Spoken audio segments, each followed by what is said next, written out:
What's going on, everybody? Welcome into a special edition of Blazers Uprise live here on a Wednesday night. It's draft night eve, and we've already had a chaotic draft night eve in the NBA today, as a trade seemed to have gone through and then didn't go through and then was changed with a new team and a new name that was shocking to both of us. We're going to discuss Kristaps Porzingis and, a bit surprisingly, Marcus Smart being traded today.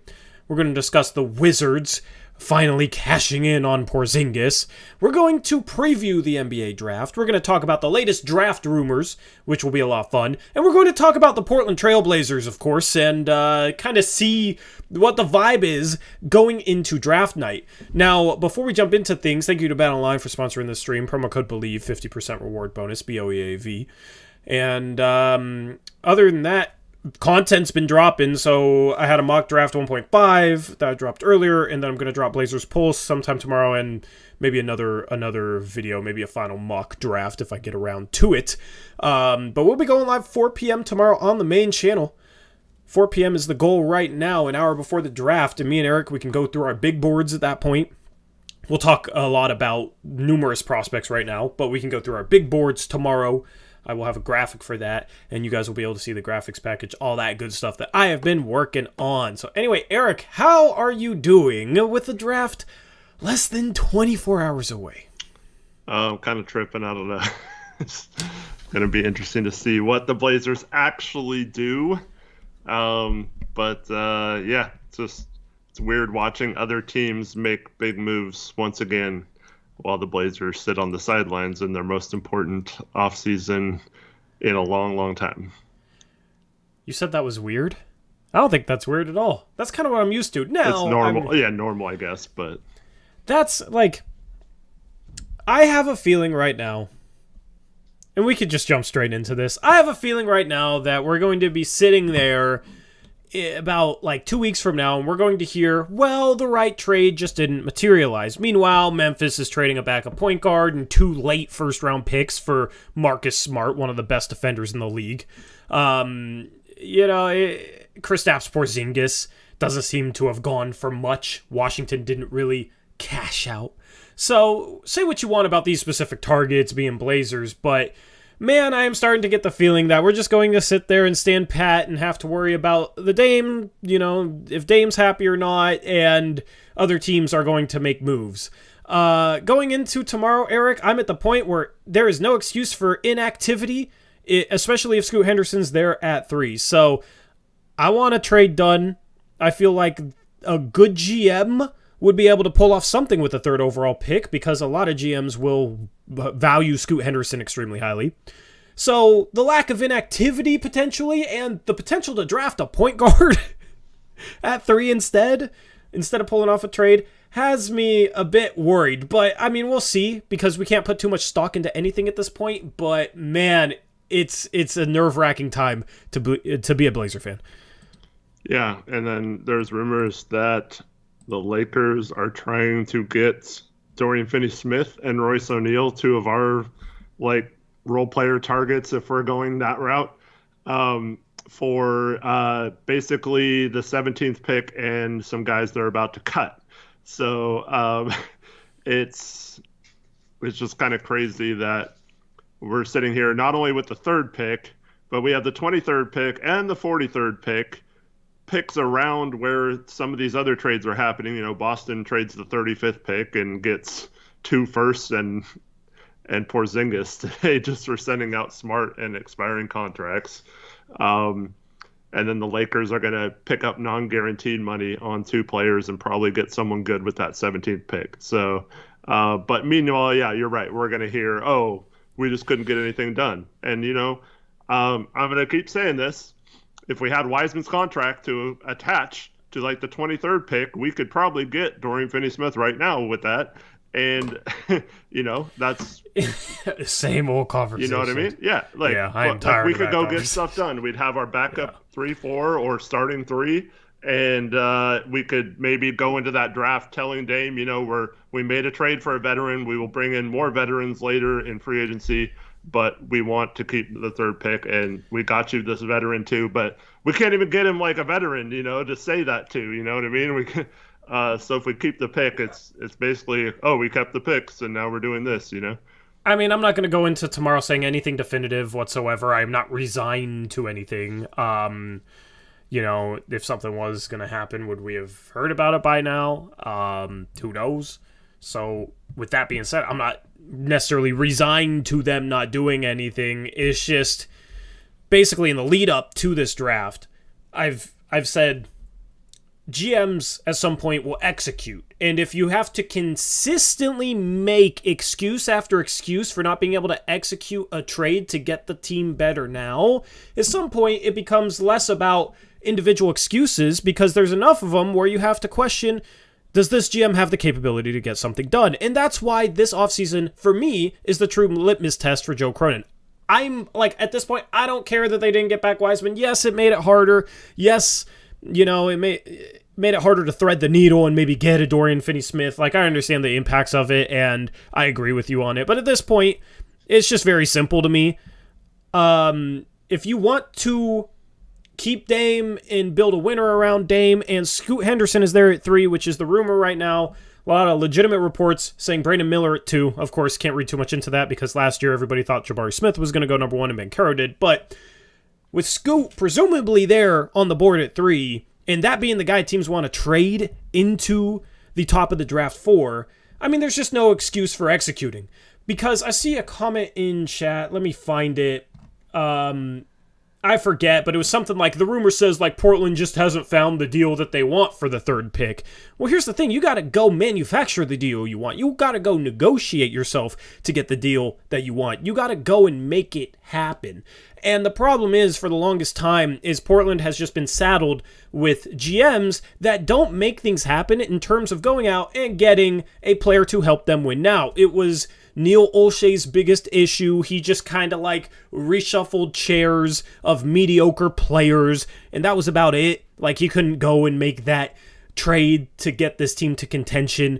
And now with Joe Cronin, there's only been one singular trade that Cronin's made where he got the best player in the deal, and it was simply because Jeremy Grant wanted to come here because Dame recruited him, right? So that's as much Dame as it is the GM. So with all that being said, this is the litmus test. And I just want to get this out of the way, I will not take an excuse of inactivity tomorrow. I will not take an excuse of, we didn't find the deal we like and we love Scoot and we want to win around Dame. Because how are you going to win with 4 guards being your core 4? With Dame, Scoot, Ant, Sharp? How are you going to make that work? It doesn't make sense. So at this point, there's no excuse of assets anymore. I mean, it's just purely execution. And at some point, you got to execute something. At some point, a GM of the Portland Trailblazers has to figure something out and execute something. And I'm not going to sit here and listen to, they just didn't find a deal that they liked, and blah, blah, blah, blah. They want to have Dame mentor Scoot and all this stuff. So that's really where I'm at. I don't really care what the reasoning is. I will not accept inactivity tomorrow. They better trade the third pick. At the very least, if they take the third pick, they better find a good deal for the 23rd pick. I don't know what it's going to be, but it better be something. But you won't accept the third pick in a crappy trade either, though, right? I mean, see, but here's the thing. If it's a crappy trade, you're still questioning the ability for Cronin to execute. He needs to go out and make something good happen for this franchise. Because if he can't go out and make something good happen, then why is he, what is his redeeming quality as a GM? Other than he handles press conferences well. He gets players to their preferred destination and makes sure the other team's happy with trades. So he's a nice guy. That's his only redeeming quality. Nice. Sick. Well, we knew that. I mean, as GMs, it almost seems like nice guys finish last. I said this a couple years ago, and I phrased it really suspect. But I said, I'm not going to repeat it. I'm not going to repeat it. But basically, I had a quote a couple years ago where I said, I don't care if the GM's a jerk, right? I don't want him to berate his employees and be a crappy person to his employees. but I want a guy who gets the job done. Like, sure, it's nice that Joe Cronin's a nice guy. I want him to be the guy that can get the job done because he's a nice guy, right? But at some point, he has to get the job done. Yep. And so, yeah, if no trade, okay, it's realistic that no trade worthy of what they deem is better than Scoot Henderson presents itself for the third pick, which I find kind of ludicrous, but let's just say that's true. Like, once again, Boston just got a deal done with the 35th pick and Marcus Smart, like they got Porzingis. Like we had the 23rd pick. We can't get something done with that. We can't get something done with the second round, those 5 second round picks we got that had more value than Wiseman. Like what are we using those for? You know what I mean? Like you can't free up future picks and go after someone that way if you're not going to trade the third pick. So I don't want to hear excuses that, oh, there was nothing he could do. There was no trades for the third pick. Well, that's not the only asset they have right now either. They have plenty of other assets. And you can't tell me all these people who tell us we can't trade the pick, right? Because Scoot's generational and he's going to lead us to 10 years of championships, right? Those same people also will say, well, there's no one worth trading the third pick for. So he's generational, but no one wants to trade for him. Like, that doesn't make any sense. Like, they're going to have people like my trade with Trey Murphy and Herb Jones, that trade that'll never happen. But now I'm asking for 3 unprotected first on top of 14 and Trey and Herb. And you know what? Charlotte might, or New Orleans might, budge on that. They might gun to their head last second. They might actually give us 3 unprotected first, 14 and Trey and Herb for 3, because that's how much they want Scoot right now. So like you need to be able to take advantage of this. And also the Wizards are having a freaking fire sale. Go get anyone from their roster right now because like they're all available. And the Wizards aren't really wanting much back in return. So, like, you can pretty much get anyone you want right now. So we're just going to sit on the sidelines and do that, too? I mean, I don't know what we're going to do. I'm not resigned that we're going to be inactive. I'm just saying if this team is inactive tomorrow, I got a problem with it. Like, because I know what it's going to be because we've seen this movie before. That's how many times we've seen this movie. I already know how it's going to go down if this team is inactive. I'm going to criticize him for it, and then I'm going to be called Mr. Negative, and Scoot's great. How can you have a problem with this? Just like was the case with, people trying to convince me about Cam Reddish, and people trying to convince me about GP2, and so forth. Like, I've seen this movie so many times that I'm just letting you guys know that watch me regularly, because we're going to have a lot of people in the stream tomorrow. I'm expecting over 1,000 concurrent viewers. Mm-hmm. But just for you guys, because you guys watch us regularly, I'm just letting you guys know.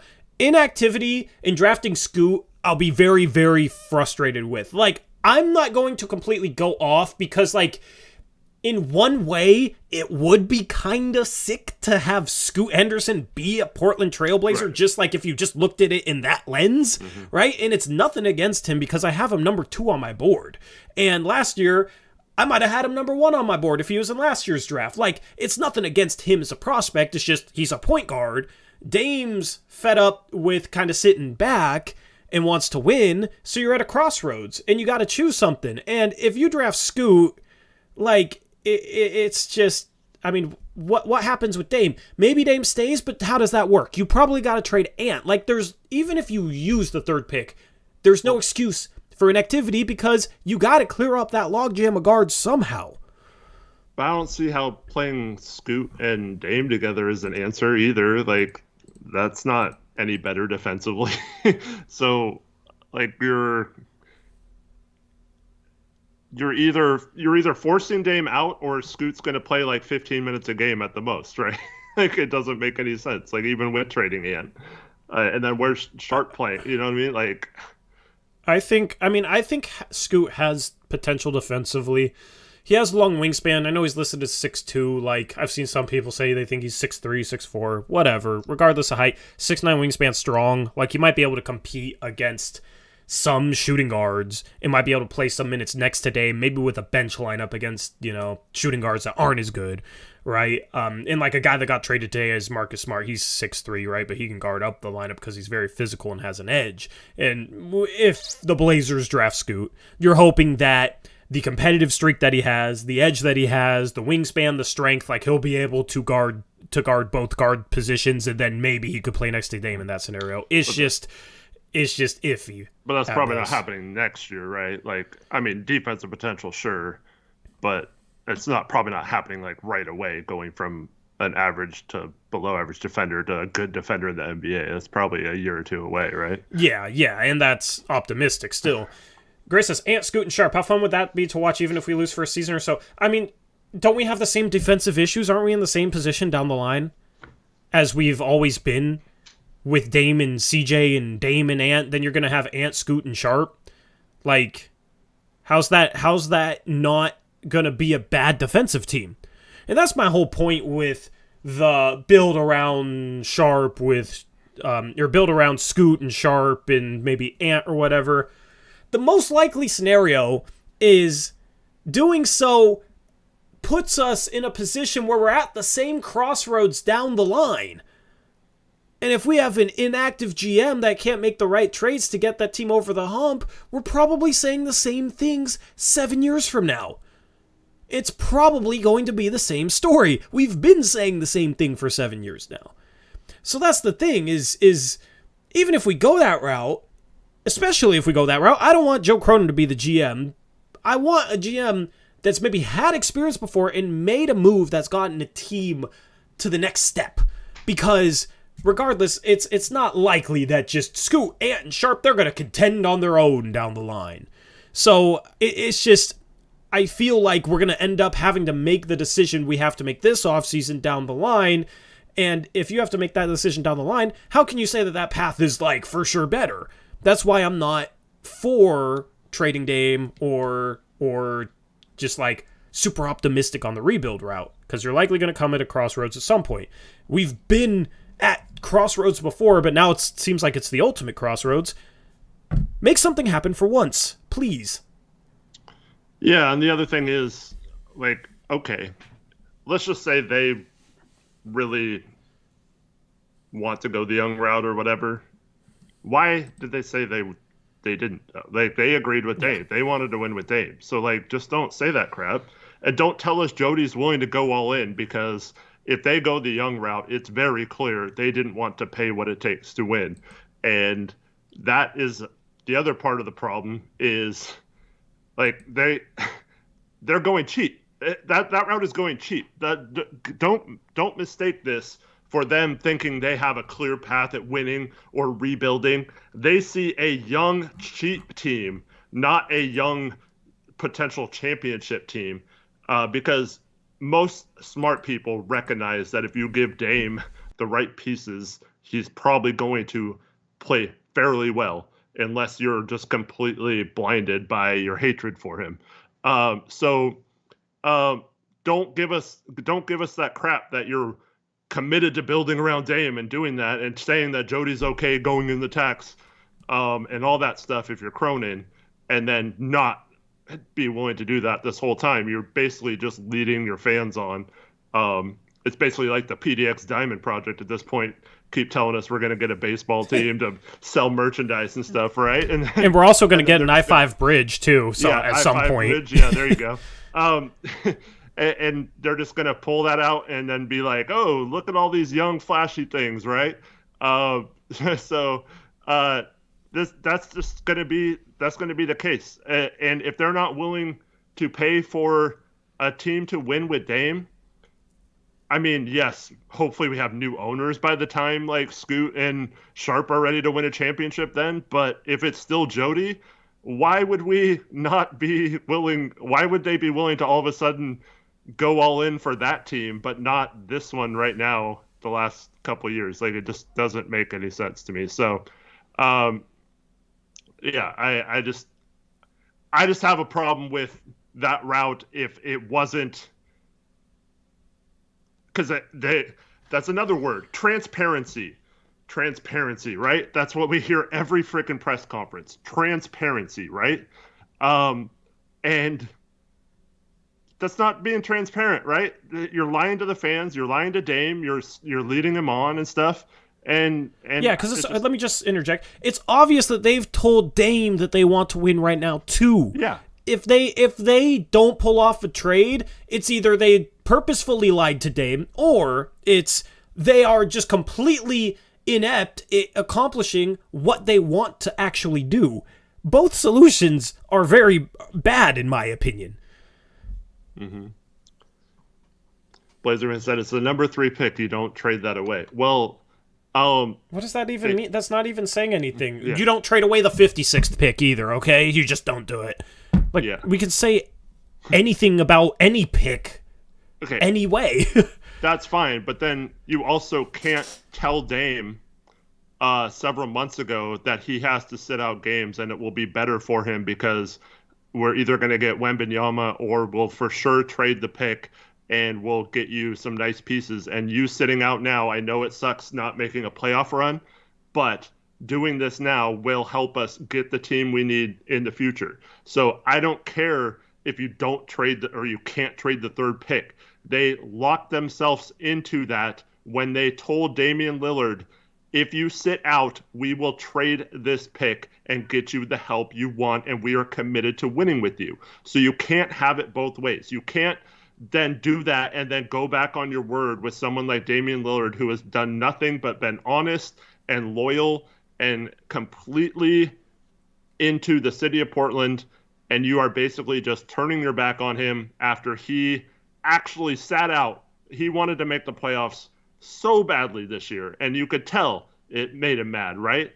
And so you can't do that. I'm sorry. Like, it sucks if we don't get a good trade or whatever. But it also sucks the opposite way too. And I will never feel right about screwing Dame over because like we got enamored with Scoot or something. Like it will never sit right to me. And you can have your own opinion, you can think differently, but that's just how I feel. I don't feel like Dame deserves that after being a good team player and sitting out and not winning games at the end of the season when he could have, and it cost him, getting probably first or second team All NBA because of the games played stuff. And then they didn't get him any help at the trade deadline really. So, in fact, they traded away their starting small forward. It's just stuff like that. I will be upset as a fan. If that doesn't bother you, that's fine. I mean, you can feel that way, but that's just how I feel right now. Yeah, and let me just say this. Like, I guess the only way inactivity could be okay is if, like, Dame said, I'm cool if we draft Scoot. Yeah. And told the front office that. Maybe that happened. But I just don't understand how a backup point guard helps this team. I know. Like, I know. Like, either way, stuff doesn't really add up no matter what the solution is unless they trade the pick. That's the only way everything adds up. Otherwise, it's they lied to Dame, or they're can't get anything done, or it's something, right? Or they're cheap, or all of the above. So I mean, maybe there's the off chance that Dame's okay with them using the 3rd pick and told them so. So they're like, okay, well, we're cool with taking drafting whoever with the 3rd pick, but I don't think that's likely. Now, when the pick gets announced tomorrow, I am not going to have an instant negative reaction to it. I am not, the Portland Trailblazers draft Scoot Henderson. Oh, I'm not going to react like that, right? Mm-hmm. Because they could trade it afterwards, and still, it's like just Scoot is a prospect with the 3rd pick I think there's a legitimate chance he becomes a star, right? I don't think it's a sure thing like other people do, but, he's going to be a really good player, in my opinion. So I'm not going to... You never know. He could, but I'm not going to react negatively to that pick. Like, It's more so I'm reacting negatively right now to the situation so that I don't have to instantly react negatively to the pick, because people will think I'm reacting negatively to Scoot himself instead of reacting negatively to the situation, which is what it is. The situation that this team has put themselves in is a situation where they have to make something happen. They basically have to trade the pick. That's the team's doing. That's the team's doing. Right? Like, you can sit here and say me portraying it that way is negative or this or that, but the team has put themselves in that position by what they've said publicly, and then also what they've obviously told Dame, because they've obviously told Dame that they're going to go out and make something happen. Like, it's obvious. You don't need to know that. If that's not obvious to you, I don't know what to tell you. So they've put themselves in that position where that pressure's on them, and that responsibility to keep their word is on them. And I just don't see a way around that that doesn't look bad. That isn't a negative thing. So that's where the negativity comes from. It's not towards Scoot, it's towards that. So yeah, I'm not going to react instantly, because basically the situation is what the situation is. Like, that's not going to change or be set in stone 10 seconds after they announce the selection, right? Mm-hmm. So that's just kind of how I view it. So Junior says Dame and Scoot have been talking. There's a possibility Dame was warm into the idea of keeping him. Dame and Scoot have been talking since Scoot reached out to him 2 years ago. So they've been talking. Scoot even said that at his media day, or his media availability after his workout here. So yeah, maybe they're talking a little more right now, but that's probably because Scoot has a lot of questions about the draft process and being a point guard in the NBA and stuff. That doesn't mean anything for Dame. Dame actually had an interview today with Hoops Hype, in which he basically gave the runaround when asked several questions about draft picks, just kind of like, it's good, but basically meant for another team it was okay, but not for him again. So like, he kind of reiterated his stance on that. And then I saw Mr. Rudy Poo say, isn't this like a Drexler MJ situation? Drexler MJ would be us taking someone else other than Scoot at number 3 and letting someone else take Scoot at 4 or whatever. Like, that would be the equivalent of MJ, because we needed a center or something. So we take like Lively at 3, like CBS Sports had us mock taking today. Did you see that, Tori? Lively where? They had Lively going 3rd to us. It was like the worst mock draft I've ever seen. It was from today, yeah. And it was I had to make sure you didn't say 23rd. No, it was us. We took Lively at 3 and Hendricks went like 22 or something like that. It was so dumb. But anyways, so this is not a case of us taking someone over need. This is us. That pick has value. This isn't like MJ. Everyone knows Scoot is a top pick in a lot of drafts, right? So you are getting value out of trading it. And if you don't get the value of a number 1 pick in most drafts, then you're a bad GM. I'm sorry, but you suck as a GM. There is no reason. There is no excuse. There is nothing you can tell me that you have Scoot Henderson sitting on the board and there isn't at least 10 teams calling, or you're calling 10 teams, and you can't get a freaking fantastic deal that's worthy of trading a star player. And if you can't, you're just not built for this. I'm sorry. That I don't mean to be mean, because like you said, Joe's a nice guy, but like, it's entirely possible he's just not cut out to be the guy running a team. And unfortunately, this is the most important time to have the guy in place. We didn't even interview any other people to see if we could have found someone, and we need someone in this position who can handle the pressure of this situation. And if Joe can't get it done, then that's a massive failure by this organization to put him in charge of this in the first place, and then also for him to not be able to do it. So I'm just frustrated with the moves from last year, from the deadline, from the last 2 years that have put us in this position where we're even talking about having to possibly trade the 3rd pick in this draft. And I mean, if the Hornets take Scoot after all this, then maybe things are different, and like maybe Miller fits better like in the rotation or whatever, and you don't get as much trade value or whatever, so you try to make it work, or you make it work with the men or whatever. But I just don't understand how, if you're trying to win with Dame and promised him, how keeping that third pick makes sense, and you can't get a Godfather offer from someone like the Pelicans with that third pick.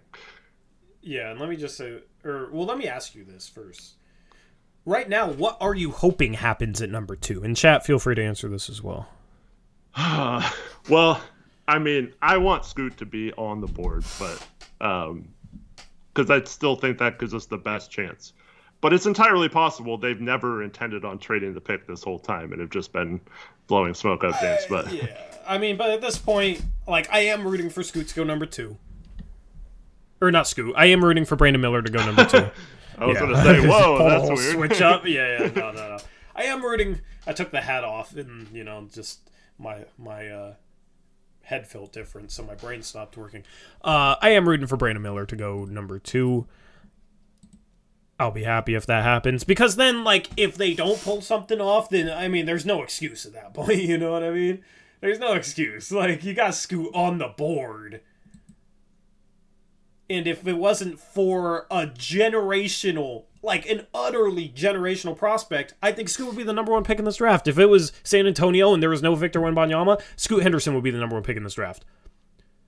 Like, there's no way you can't flip that for something. I don't see it, because there's 29 other teams out there. It just takes a few teams wanting him to drive up the price in a bidding war. Like, it's simple. I mean, you look at it, and I don't know, it's just frustrating because basically the Grizzlies get smart for 2 late firsts and a role player. Like, I think the Grizzlies kind of fleeced in that trade, and it gets frustrating seeing, like, teams. I know the Bradley Beal no trade clause was a thing, but it's just frustrating seeing teams get things done with limited assets and being able to find ways to trade for impactful players. And it would, if when we have assets or deals on the table or whatever, we can't seem to make them make sense. We're getting pennies on the dollar for Norm Powell, Robert Covington.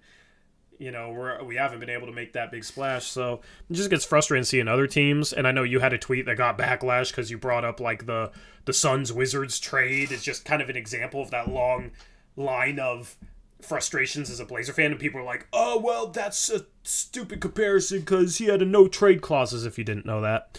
But, yeah, it gets frustrating to see. It's just like, it's like you see... I don't know what a good metaphor for this is, but it's like getting bad break after bad break, and then you see somebody else just having everything go their way, and it's a little bit of that frustration, like, how come I can't have that? How come I can't have things go my way? How come we can't have things go our way as a fan base?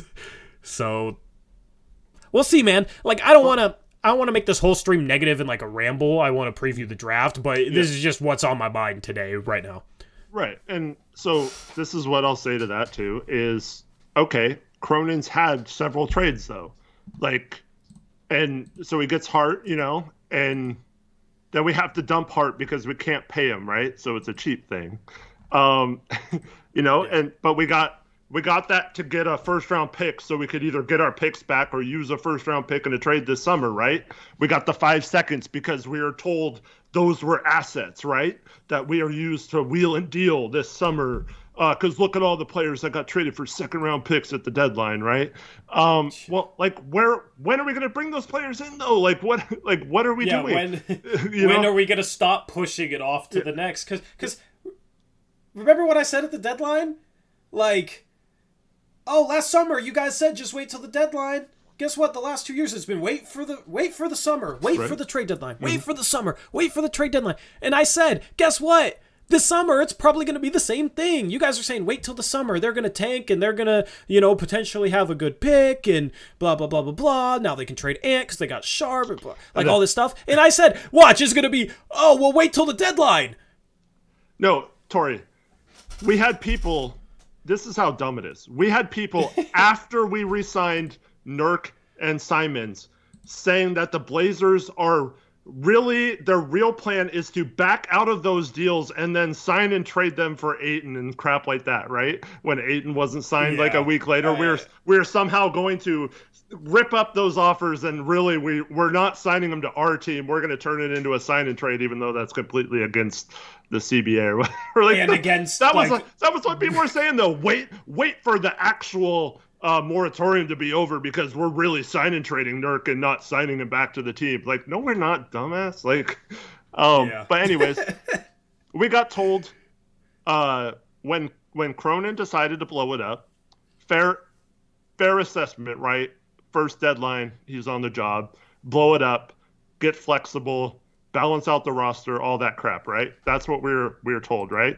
Mm-hmm. This dude goes out and drafts a guard, and then signs a guard with the one avenue we have of free agency, signs another guard who not only it was a guard who was 6'2.5", but also needed core surgery, who two of your own players just had core surgery, so you should have known how tough that was to come back from. And then we don't sign a single person other than re-signing Nurk over 6'9" onto the roster.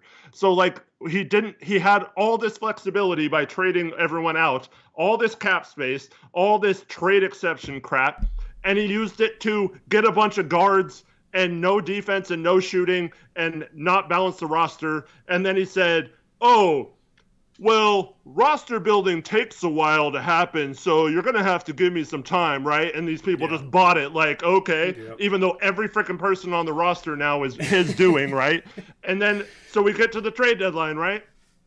And then he's like, oh, well, we're so close on so many deals, but it just didn't happen. We're going to push all our assets to this summer or whatever. It's like, when are you going to stop with the excuses, dude? It's and that's why I don't trust him. Like, if we can't pull off a deal for number 3 without getting fleeced, we're never going to win, no matter who is on our team. If Scoot is the freaking top 5 player in 3 years, we're never going to win a championship, because we don't have a GM that's capable of adding the pieces you need to balance out a roster. And that's the same thing that happened with Olshey for a decade. And now we have another GM who cannot put the right pieces around this team to win.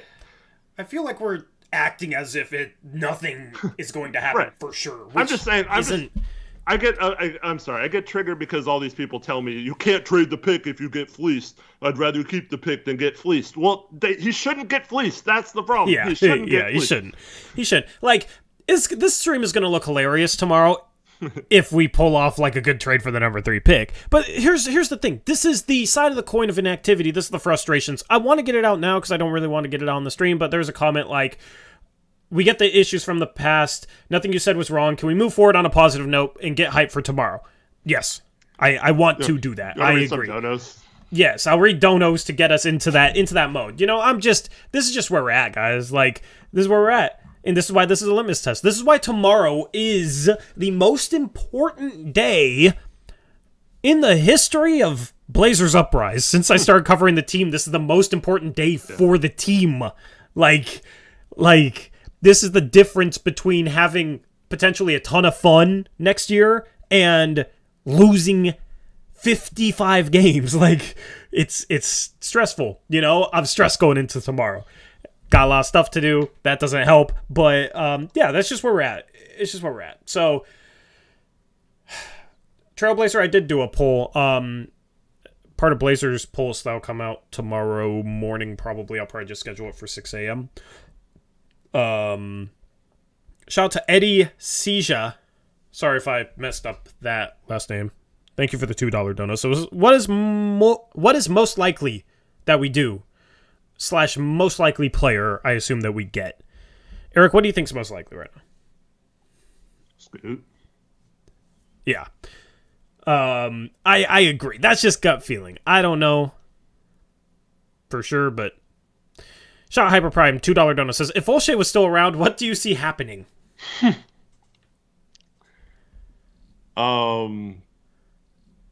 I feel like I trust Olshey more to get a deal done than Cronin, which is sad. I mean, we'd still have CJ on our roster, so we wouldn't be in this position probably.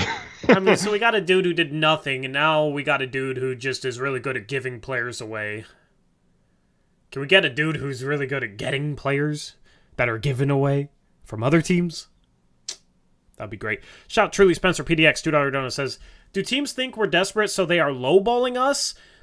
Thank you for the $2 donut. I mean, here's the thing. Like, Scoot is an option. Like, I saw people saying, oh, well, teams aren't going to deal with us because they're hoping Dame wants out. But Dame's only going to go to one team. And a lot of these teams that would trade for Scoot, hypothetically, aren't going to get Dame. Mm-hmm. So why would they say, no, we love Scoot. We would love for him to be the face of our franchise. But we're not going to trade you anything because you need this trade too. And Dame might leave and we want to see that happen, even though he'd go to another team. Like, the logic doesn't make any sense. You know, there's no situation where we should be getting lowballed because we're desperate to trade the third pick who could be Scoot Henderson. Like, it doesn't make sense. We're not the team that's desperate there. We have the asset that everybody else wants, which would be Scoot, right? Like, hypothetically. And other teams want Dame, so, like, Miami's not going to trade, Bam for 3, I don't think, because they're just going to say, no, we hope that you don't find a better trade for 3. So, like, maybe there's a team or two out there, but there's 29 other teams in the league. Well, Miami's not trading Bam regardless. It's not necessarily anything to do with the Blazers. Exactly. Like, if Dame for sure wasn't available, they're still not doing that. So, I that's the thing is, I've already seen the excuses start flowing. Like, that's where some of the frustration comes from. Yeah, Blazer fans saying, oh, nope, you don't know what other teams are offering, not buying that. They'll offer something good. I mean, okay, question for Blazer fan in chat. How long do we say that until we stop and think, oh, well, maybe it's not that other teams aren't offering stuff, it's that our GM can't field good offers or negotiate good offers? Like, that's the if it's 5 years in a row, 6 years in a row, 7 years in a row, with the same GM, hypothetically, and every trade deadline and offseason you're saying, oh, well, teams just didn't offer us good enough trades, at what point do you question the GM, Like, that's my point. That's why this is the litmus test. Because if he pulls something off, okay, like, he's shown it. But if he doesn't, it's a pattern. Too much of a pattern to ignore. So. Kyle says we're just ignoring the fact that maybe Cronin just wants to go young. Dude, he doesn't listen. We addressed that a million times. I'm gonna start putting you in timeout every time you say something stupid. Yeah, we literally just explained exactly how Cronin shouldn't have, if that's what Cronin wants, he shouldn't have said it. He shouldn't have told Dame that, because it's obvious he told Dame that he wants to win. He told the fans and media on exit interviews that he wants to win now and be aggressive. Like, if he wants to go young, he shouldn't have lied. No. But that's the thing. And I saw a comment. I saw a comment that said, "Oh, well, that's just public statements."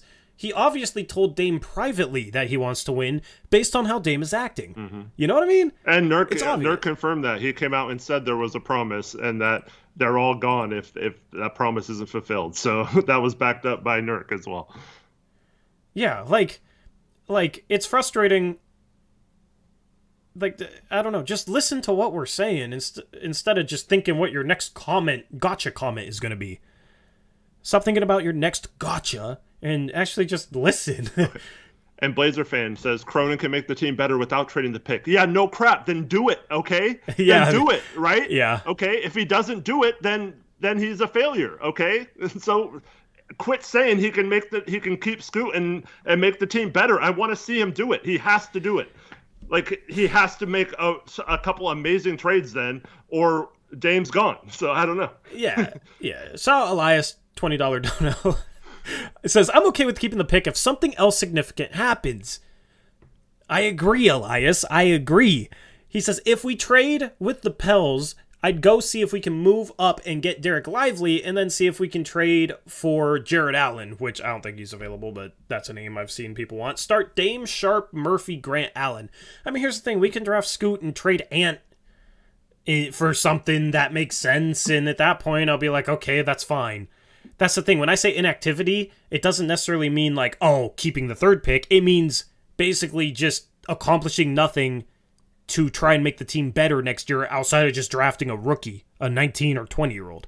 So that's the thing, and that's why I'm not just going to react negatively once the third pick is announced, because then I'd have hope that they are going to do something else maybe later on tomorrow night. Thank you, Elias, for the $20 dono. Thanks, man. And let me just say, like, because people are saying we're too negative or whatever. Okay. Of course they are. Yeah, but here's why. We both love Damian Lillard. He's one of our favorite players of all time, if not our favorite player of all time. I don't want to speak for you. Yeah. So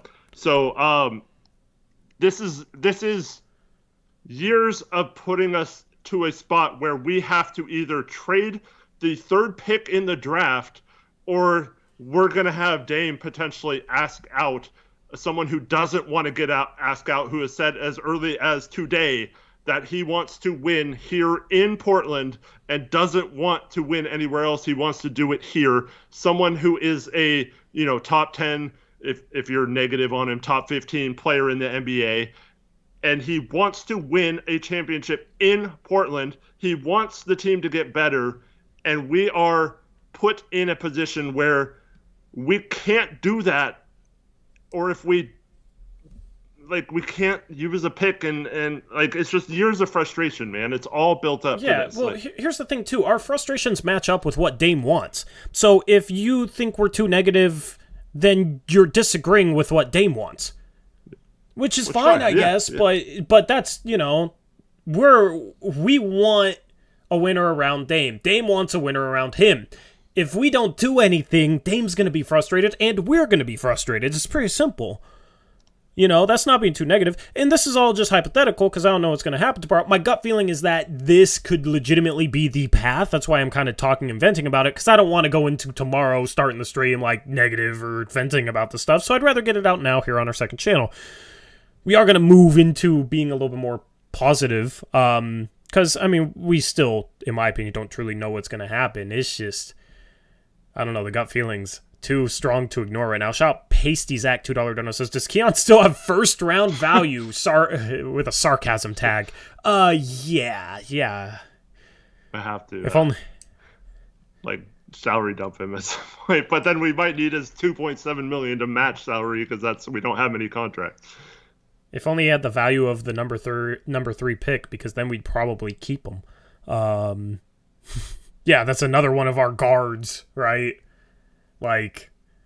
He's going to be our 5th guard, 6th guard, whatever. That has not panned out, unfortunately.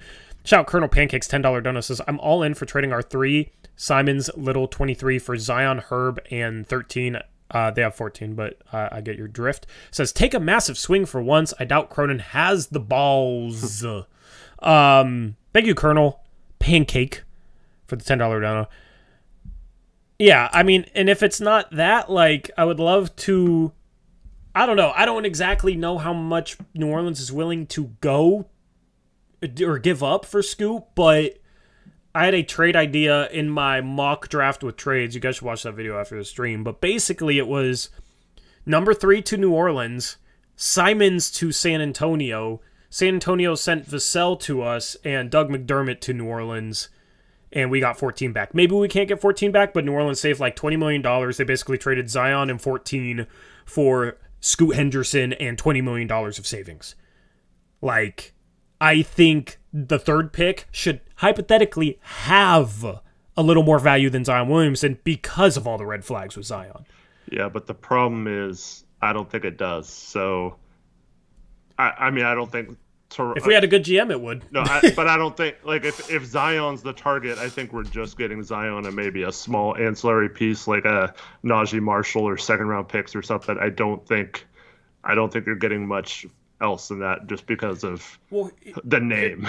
Yeah, but here's the thing is okay, well, we have to trade Simons probably to match his salary, so where does Simons go, Simons to a third team and we get back value from that third team is what and that's why San Antonio made sense, because they could be looking for a lead guard, and Vassell fits into our TPE and is a two-way forward, scored the ball decently well last year, can play some defense.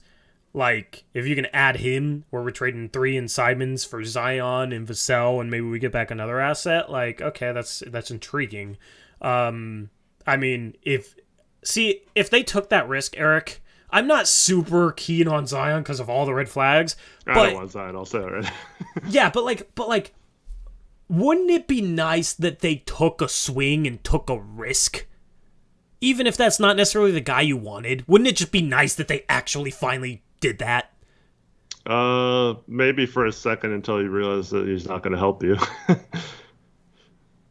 I mean, I wouldn't necessarily agree with that. I think adding Zion to this team, a healthy Zion, which is a healthy, yeah, you just. I mean, but that's where the risk is he's not healthy. But if he is healthy, he's phenomenal. Like, when he plays, he's phenomenal. Yeah. And next, in a Dame Zion pick and roll would be almost unguardable. Nurkic short rolls with Zion cutting for lobs or dump offs on the baseline would be almost unstoppable. It would make it harder to trap Dame because of that threat. Like, I mean, defensively, it's still probably a bad team, but that could be the best offense in the league. Yeah. If Sharp takes a step and you guys, like, so, you know, horrible, we can sit here and... Yeah, well, that's where you need a Vassell thrown in. You know what I mean? Like, or just somebody, Herb. If Herb's thrown in, I'm cool with it, right? Like, that's where they would need to address the defense with other pieces. But they potentially could, and if they did, that could be a pretty dang good team next year. And Zion, if he gets on track, fits the younger timeline too.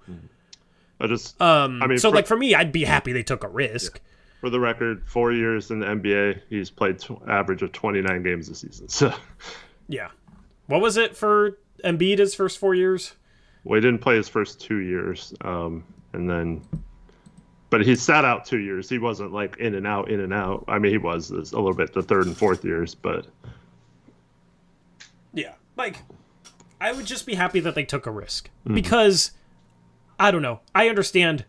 Not being high on Zion, like helping this team because he doesn't really address what I've talked about the Blazers need to address all offseason, but just if they took a risk, just the pure fact that they took a risk to try and help Dame win now would be it would be a little bit of a relief when it happens because then I don't foresee a Dame saga. B, when playing, they would be electric, so it'd be fun going into next year. Like, I would be okay with Zion. Not necessarily for, like, fit or anything, but just for the fact that they would be trying to do something for Dame, and next season would be a ton of fun to cover, assuming Zion is there for more than a third of it. I know Dame liked a Zion tweet or something the other day, so everyone thinks he likes him, but I don't see how he would think that that's better than just drafting Scoot and trying to hope that you have a healthy Zion's Scoot. Not a point guard. I know, but if Scoot's at least playing in the games, it helps. And Zion's proven that when he plays, he's an all-star player. Like, borderline top 20 player. So, like, Scoot hasn't proven that. Yeah. If we knew Scoot was going to come in next year and average 26 points per game like Zion did last year, then okay, sure, you know, like, but I'm not that, you know, confident that Scoot's going to come in and be that right away. Yeah.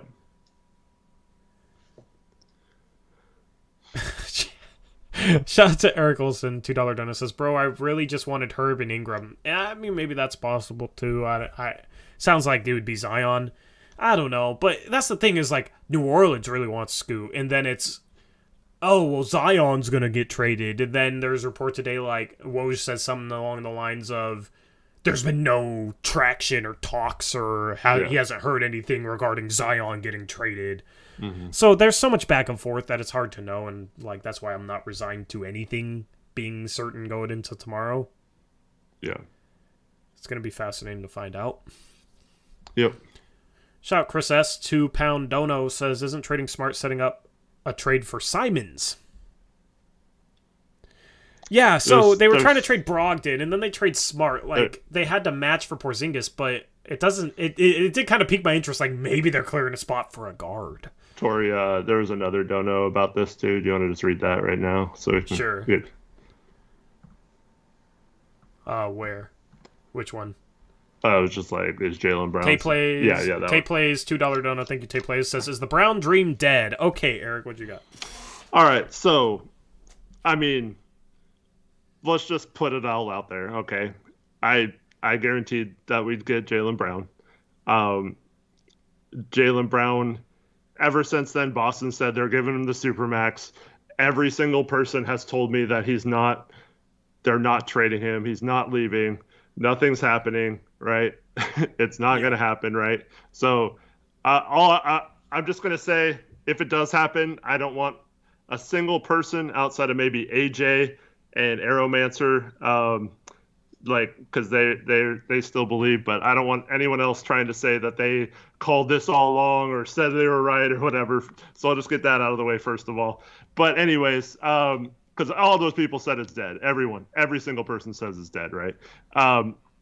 But Brogdon is messed up medically. He didn't play in the playoffs. They were trying to get rid of him today. Then all of a sudden they trade Smart as well. Okay, so that's two of their guards. Who else do they have at guard? Derek White. Peyton Pritchard, who wants out. He demanded a trade or whatever. So it's kind of setting up right to them needing a Scoot and an Anthony, right?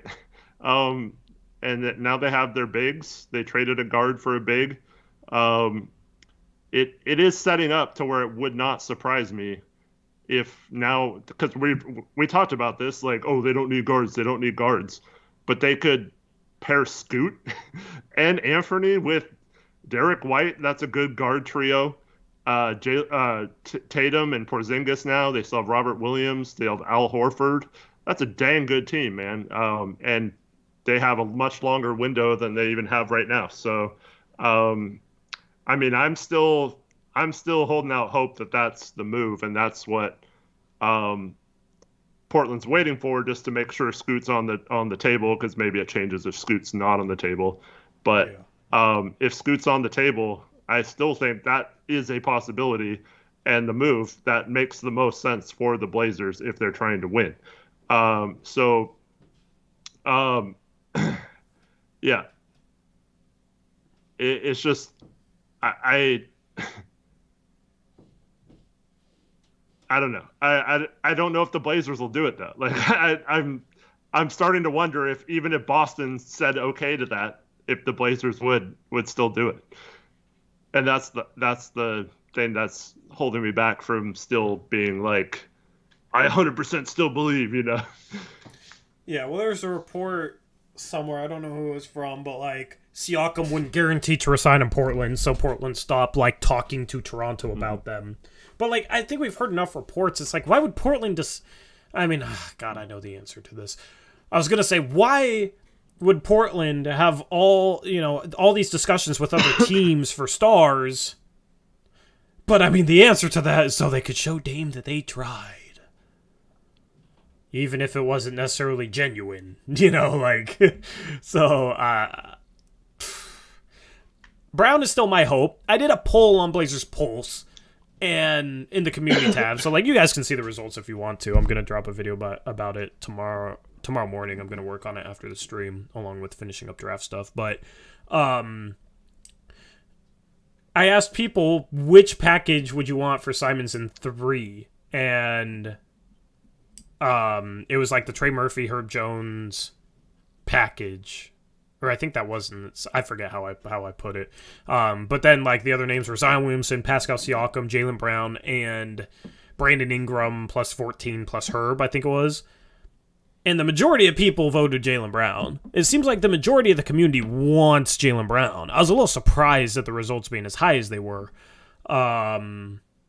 Maybe it's skewed because of us. Yeah, definitely possible, but.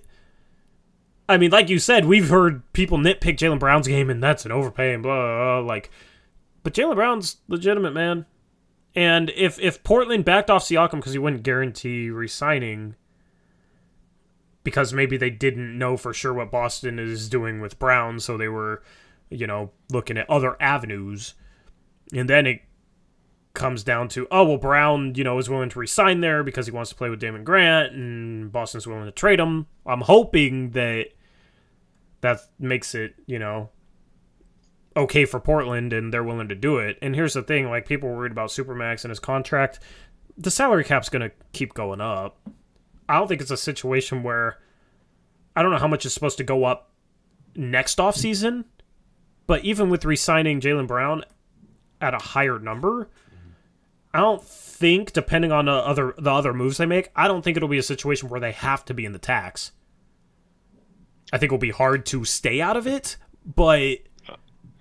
For the record, I'm just going to assume it's going to go up the full 10%, because it can only go up 10%, so I'm just going to assume it's going to go up 10% every year, because it's basically jumping that much every year anyway, so if it's maxed at that, yeah. Mm-hmm. The tax line was projected to be $162 million. Today it was announced that it's now projected to be $165 million this offseason. So, I mean, I'm hopeful that if it's possible, Portland would do it because, I mean, you're getting the guy Dame wants. You're getting, in my opinion, a top 20 player. You're getting a guy that fits. You're getting a guy who's, I mean, he's still relatively young, will resign here. And then, obviously you have to figure out the bench and everything after that, but it's a clean trade. And in my most optimistic dream, Eric, the 2 firsts that they got back today, I'm hoping that those are just somehow thrown into the deal for 8 and 3. Which is probably too optimistic. We're not getting extra, but you can dream. But yeah. But I mean, regardless, like, that's where the hope comes in, something like that. And then Dame retires a Blazer, and I still think your future's fine. You still got Sharp, and you still, you got Jalen Brown too. You still have your future first, like, But at some point, you're gonna have to go. I mean, just look at the Suns. They have like a 2 to 3 year window where they will contend for a championship, and then they're going to struggle for a while. But even when you have assets, rebuilding can be an absolute struggle. Look at the Timberwolves. Look at the Hornets. Look at the Kings for the longest time. Like, just because you have assets doesn't guarantee that rebuilding isn't going to be a struggle. So it's like, okay, well, let's win now, and then we'll end up going through our rebuild after the fact. But, we'll give it a shot. Because at some point, you're likely going to have to make that decision with the next iteration of whatever the team is anyway. Mm-hmm. At some point, you got to take risks to build a winner unless you completely luck out like the Nuggets did and get an MVP candidate, an MVP winner in the second round. But that's also why we can, maybe our future isn't screwed, because we can always find guys like that later on in the draft. Mm-hmm. We could draft somebody with 23, hypothetically, that could end up being an all-star down the line, Because that's what chat's saying. Our resident haters, they're all saying we could trade a Hall of Famer if we do that. Well, we could trade a Hall of Famer. If the Nuggets would have traded the 41st pick back in Jokic's draft, they would have been trading a Hall of Famer too. Yeah. Exactly. And let me just say this for the record. Once we found out that Dame was fine with keeping Sharp, we were on board last year. Like, we're from that point forward, we were fine with Sharp, right? We were good with keeping Sharp. And now I think we can both agree that unless we're getting maybe like Giannis or someone, we're not trading him, right? Yeah. So, but the problem is, all Cronin had to do was sign like Bruce Brown instead of Gary Payton or something, and make a trade for another big man that could have helped when Nurk was out or whatever.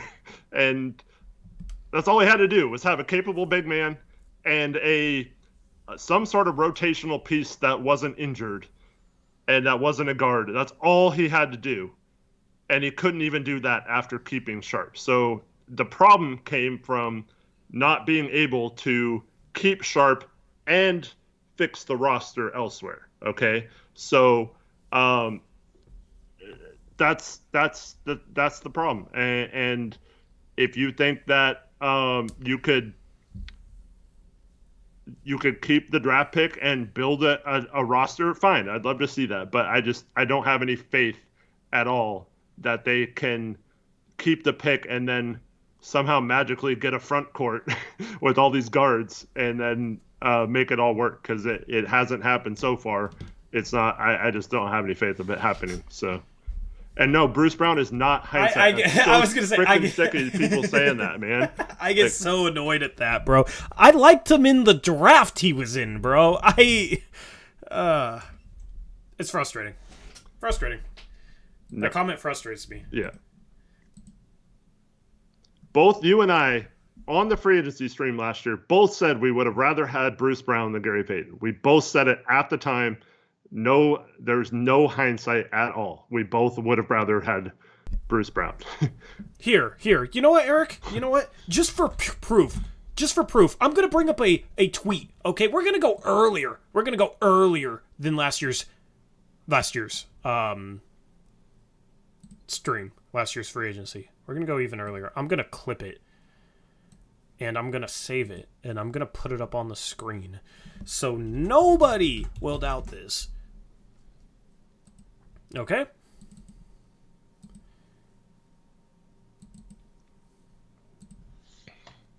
And no, DJ Vega, that's terrible. That Royce O'Neal is not worth a first-round pick anymore. He's on an expiring deal. And, yeah. Do I need to zoom in on the date for you guys? Like, there's the date. There's the date. Like, I've been on the Bruce Brown train. It's not hindsight. Bruce Brown, one of the most underrated players in the league. It's not hindsight, man. That's why a call that frustrates me, is you just assume it's hindsight. I don't know why you would just assume it's hindsight. Like the dude who commented that said, respect it if you said it's early, that's my beat. I mean, it's fine. Glad you respect it. I just don't know why you assume it's hindsight. We don't. We just get so many people telling us it's hindsight. Yeah, like, and when we say it's not hindsight, we mean it. I remember my good draft takes. Like, and Bruce Brown was a guy I've always liked. I know you guys are joking, but if you think it's Photoshop, go watch the minute Bruce Brown signed with Denver, and Tori and I both got pissed that we signed Gary Payton instead of him for more money. Yep. There's a time when I questioned picking him up in like 2020. I've always liked him as a prospect. That video is a deep fake, yeah. Yeah. Deep fake. But no, I mean, if you get like a Dorian Finney-Smith or something, and you have a good starting lineup, you add some shooting and defense off the bench, like maybe you can make it work. You still need a backup big, Gafford or something. Right now from Washington's fire sale, like you can make moves and have a good team. So I don't think it's that hard to build a good team.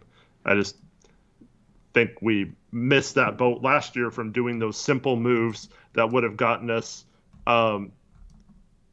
gotten Dame in a position where he wasn't doubting this franchise if they're committed to winning. And that's the problem. We put him in a position where now he doesn't know if we end up keeping the pick, if we're committed to winning like we've been telling him we are. So, and that's why I get so negative and frustrated. Cody Franklin, he said everything under the sun, so who knows? The other day it was, we're going after Siakam and OG. Now we're using the pick. Like, that was literally yesterday. Or maybe that was Monday. Monday? Yeah. Like 2 days ago. So, let me catch up on the rest of the donos. Shout out Daniel Christurian. $10 dono. Thank you, Daniel. Says, I love that Torrey likes Scoot and actually thinks he can be a star. This team will never be good when Bert runs the team. I mean, that's probably true as well. Yeah. Thank you for the dono. But, yeah, for the record, I have Scoot second on my board, too, and I think he's going to be really good. So, yeah. I just think this is one of the worst possible situations for him personally too. Like, why would he want to come here and be Dame's backup?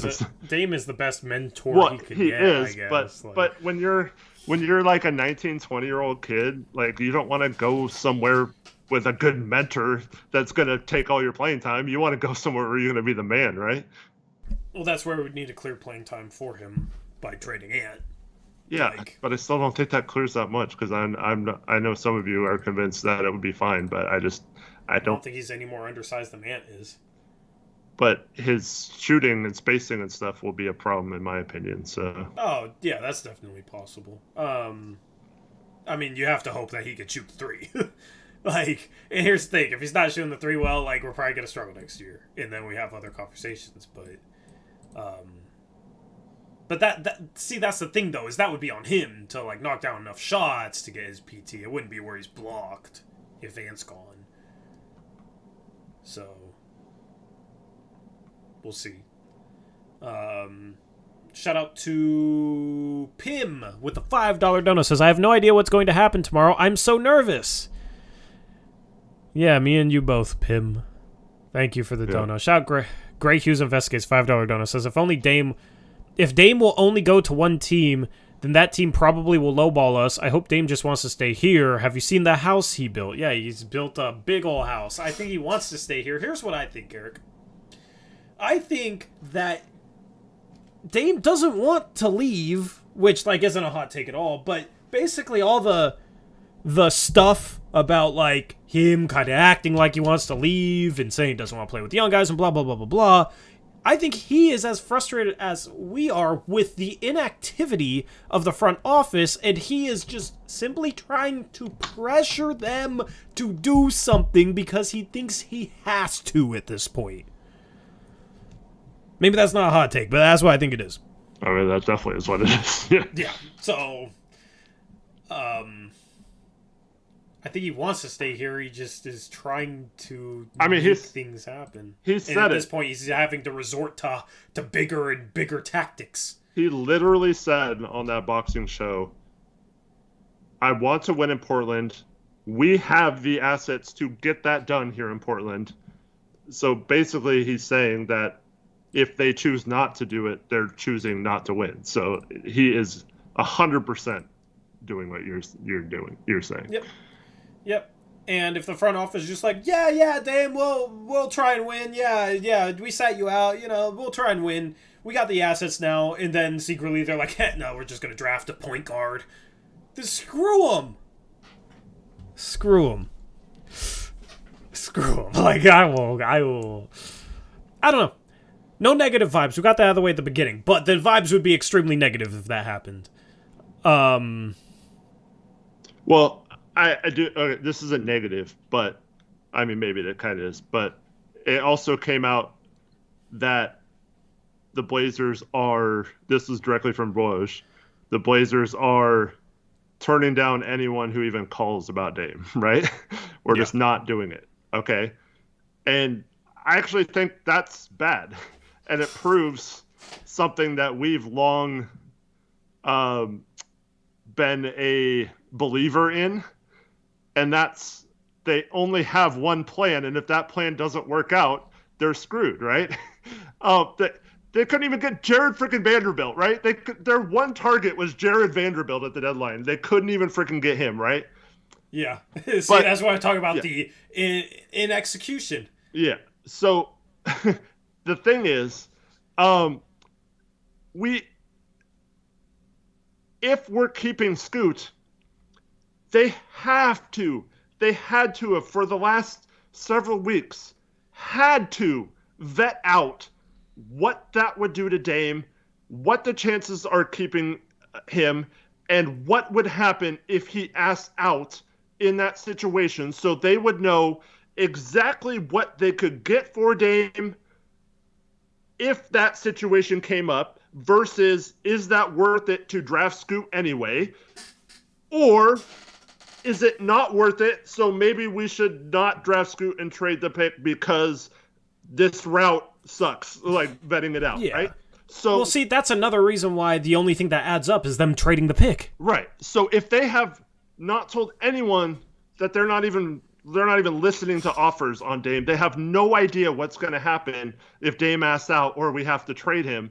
So that to me is, once again, they'd be going into it without a plan and just hoping it magically comes out right. So to me, the minute they got the third pick, they should have mapped this all out. They should have had a plan for keeping the pick and every scenario branching out from that scenario. And then they should have had scenarios where they trade the pick and keep Dame or whatever. And if they did not do that, they did not do their job as a front office. So if that truly was, they didn't even think of the possibility of having to trade Dame, they either better pull off the trade or they have no backup. There's no parachute, right? they're flying without a parachute. So it just doesn't make sense to me that this is this is playing out this way. They do not have a plan. They had no backup plan for Jared Vanderbilt, and they don't even have a plan for the third pick and Damian Lillard. Like if that goes wrong, like I just don't get how this is the situation. Yep. But yeah, it doesn't, like J Max says, it doesn't match what they're saying. Like it doesn't match. Like everything they do, saying they're not trading Dame and they're committed to winning, it doesn't line up with then drafting Scoot. Like it doesn't make sense. So that's why I'm hoping that there's still a trade like the Jalen Brown one that's going to materialize. Yeah. Miko Morris, your statement doesn't make sense. Shout out to... What is the name on this? This account has no name, but it dropped a $2 dono. It says, from 1 to 10, how much do you trust Cronin tomorrow? How much do I trust Cronin to do what he wants Jody? Or what Jody wants him to do? 10. Do I trust Cronin to be able to execute? No. I don't trust Cronin. So, I don't know, like a 2.5 to 3, I guess. Yeah. We said we won't be negative, so I'll say 3, but I really feel 1. Gray, the 7th pick is tradable too. Shoot, the 7th pick got Jimmy Butler. I mean, a young Zach LaVine was thrown into that, but we have a young Anthony Simons. So, and Minnesota got back the 16th pick in that trade. So, but that's the thing is we wouldn't have been able to trade it for anything like that trade. Shout out to Murray with a $2 Australian dono. Eric Olson with a $5 dono says, at this point, I'd be down for a big swing for Zion. We need something big. I agree. Thank you, Eric Olson, for the $5 dono. And shout out Murray. What's up, Murray, with the $2 Australian dono. Says, odds on MJ messing up the draft. He got the power. Yeah, so like Brandon Miller was saying Paul George is the greatest of all time. Is he like trying to not get drafted by MJ in the Hornets? No, I think he's actually doing the opposite. Because everyone like kisses MJ's butt, right? And he's all talking about how MJ challenged him to a free throw or something, and MJ airballed, and he's all talking crap about MJ. So maybe that's like he's trying to get that. Like he might actually be smart. Like it might actually like fire up MJ's competitiveness. But I don't understand why MJ is the person making the decision when he's selling the team. He's selling the team and only going to be there a few more weeks. So, I mean, I know he's keeping a minority stake in the team or whatever, but yeah. But yeah, I think it's kind of smart. Everyone else would just be hush, and Brandon Miller's like, oh no, I like Paul George better than you. That's so stupid. Yeah, that's ridiculous. What the hell? But okay, to give Miller a little bit of credit, he's always said that Paul George has been his favorite player and that he patterned his whole game after Paul George. So he might be looking at it like that, not necessarily that he's the best player of all time. Just in his mind, like that's the player he wants to be. But it's still stupid to say he's the guy. Yeah. Oh, man. We're caught up on donos. That's good. Yeah. Flight Lounge had a good comment. Let me just find it. Could they have something lined up as long as Scoot is there at 3? I certainly hope so, man. I hope that's the case. Like, this whole thing has just been posturing to hope that Scoot's on the board, and if he's there. But like, we have to understand, like, all these people who want to keep Scoot, we also had to get extremely lucky that there was one stupid team ahead of us, if that's the case, and Scoot's on the board, because 28 other teams at number 2 would not have taken Brandon Miller. So we got extremely lucky that the one team that might not take Brandon or Scoot just happened to get the second pick, and we're sitting there at 3. So it's fine, like it's good.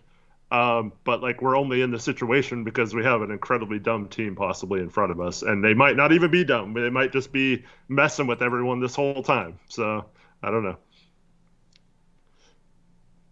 Yeah.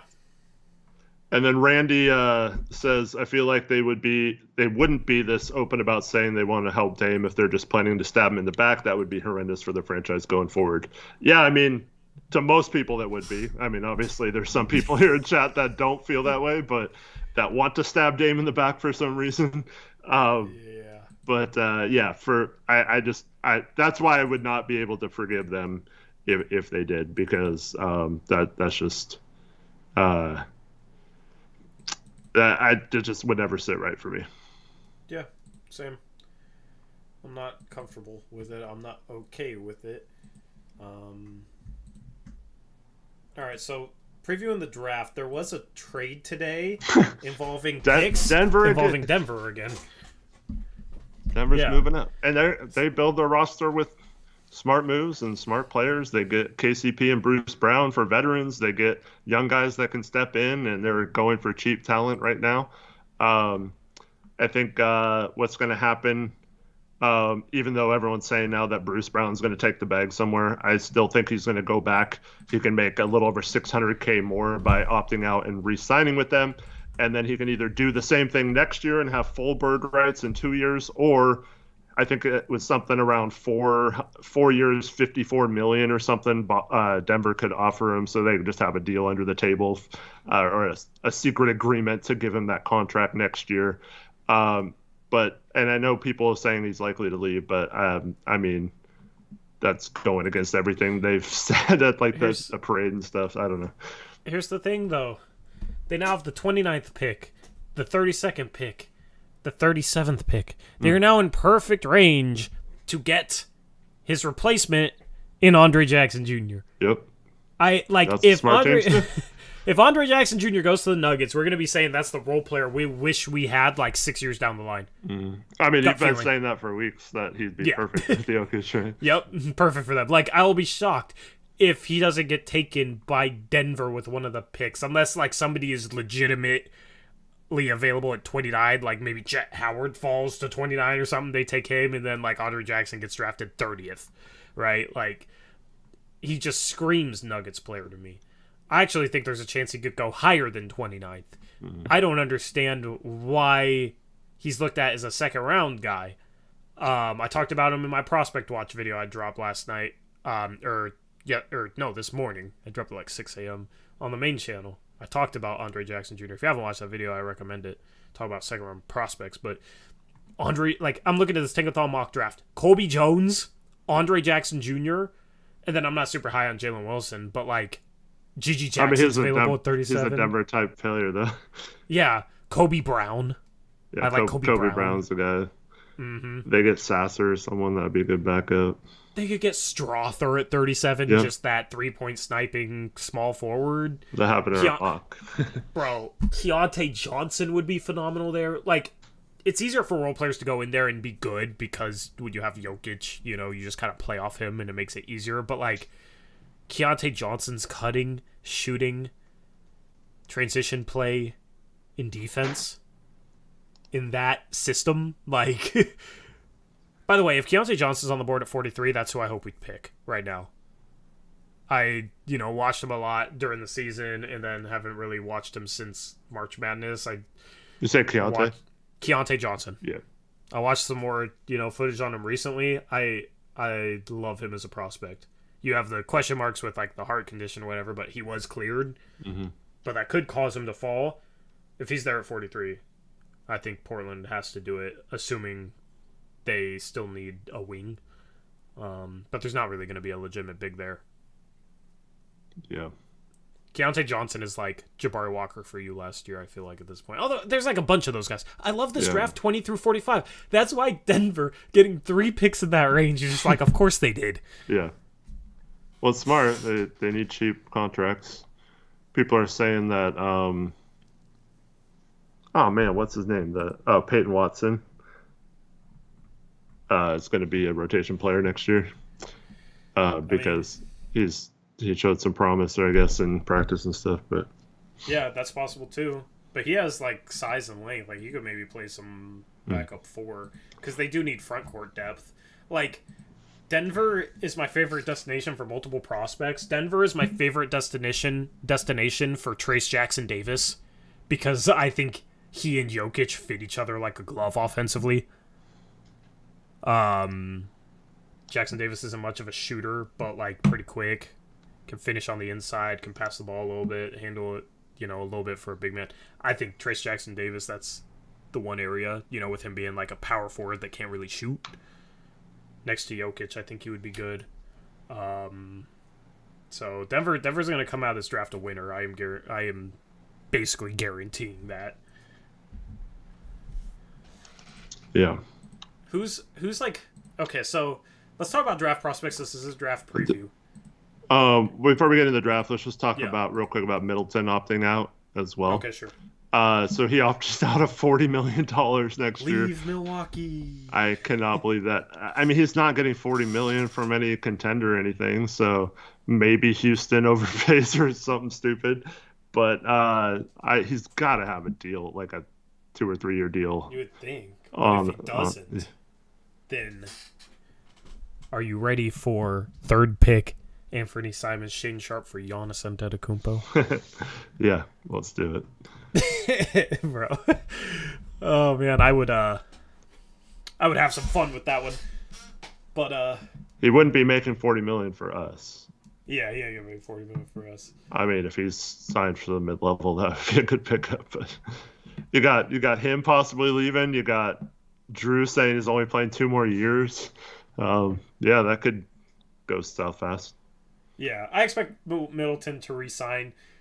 I know there's probably somebody there thinking like, oh, well, you think Giannis is possible? No wonder you're going to be mad tomorrow. Like, no, I'm realistic. Like, yeah. All I said about Giannis was... We had dreams of Giannis and Joel going into this offseason, but we obviously know that's not happening. Yeah. If we do a trade, what's your... Of the 3rd pick, who do you think is the most likely player we get? I mean, why? I'm not going to back off now, Jalen Brown. Yeah. I feel like it's Zion. Yeah. That's a good bet.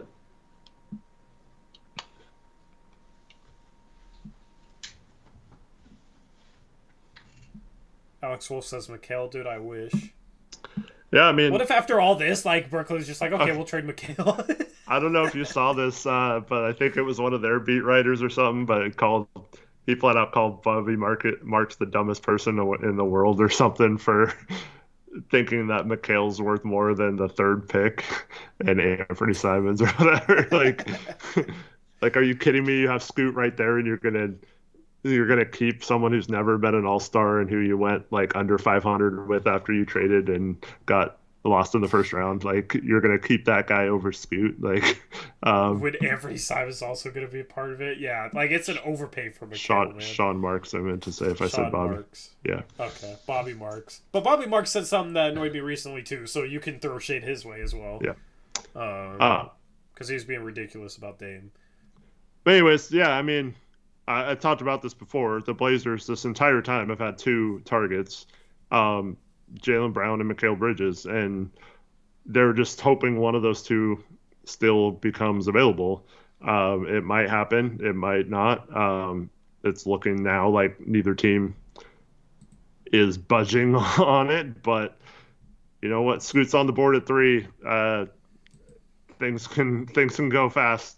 And you call someone's bluff, and all of a sudden they're calling back a second later saying, "Okay, we'll do it."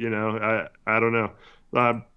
I am pretty confident if they don't already have a trade lined up with Scoot in it, and they're just going to hope that a trade comes in those 5 minutes, that they are calling Brooklyn first and offering one last time if they would trade McHale, because ultimately that would be Dame's dream, is to have McHale join him here. And McHale's not on a max. So he's got a great contract for 3 more years. And we trade out Ant, and we got basically a lesser contract. So I mean, I know they'd love to get Claxton in that deal too, but so you just gotta hope they're rebuilding or whatever. But that's I think that's number one, and then they'll do the same thing with Boston with Jalen, and if those don't happen, then they'll maybe call Toronto again, call Pelicans, or Pelicans will probably be calling them first thing. I didn't say they'd say yes, Anthony, but whatever. Okay. I swear people don't listen. I know. But yeah. They watch us for our faces, I guess, which is kind of, surprising, but I'll take it, I guess. I don't know why.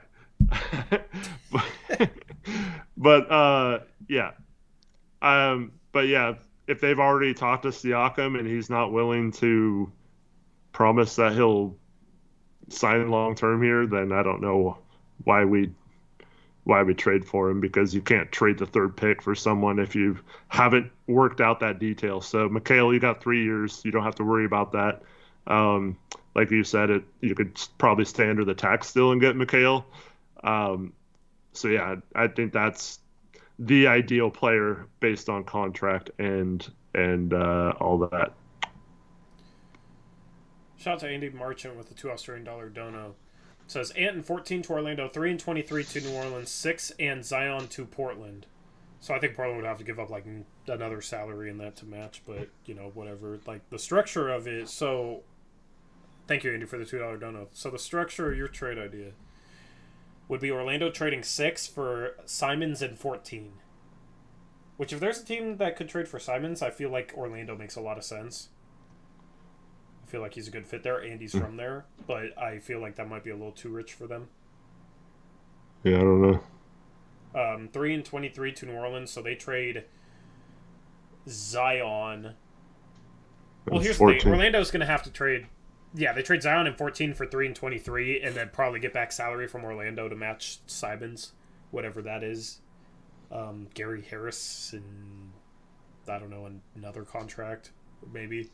They could guarantee Jonathan Isaac, but I don't think any team wants him. I mean, I don't think that's terrible either. And then, but like on Portland's end, moving down from 3 to 6. I mean, you give up Ant 2, but get Zion. Like, I mean, that's intriguing. That's obviously not terrible. So we can get Jarris Walker to play the 60 games that Zion doesn't. Well, honestly, at 6 there, I'm hoping for Asar. Yeah.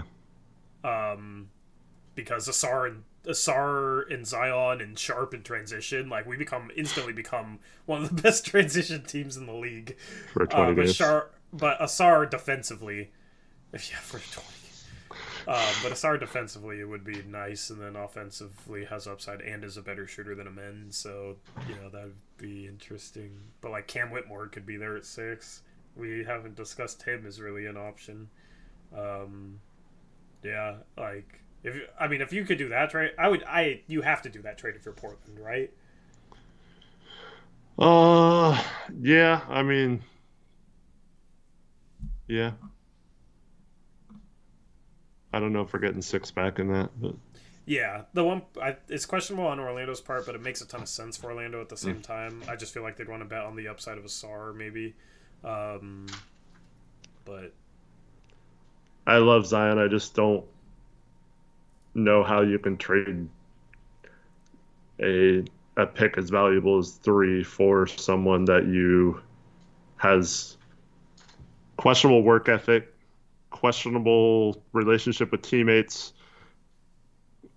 and then that injury history. So, I mean, you can say all you want. Oh, all it takes is for him to get in shape, but he's known that since before college that all he had to do was get in shape and he'd be ridiculously unstoppable and probably get hurt less. And he hasn't been willing to do that. So yeah, and then there's all the other stuff off the court. So to me, I'm very clear about this. I don't like players that seemingly do not have good work ethics, and I wouldn't put my faith in us winning a championship in someone like that.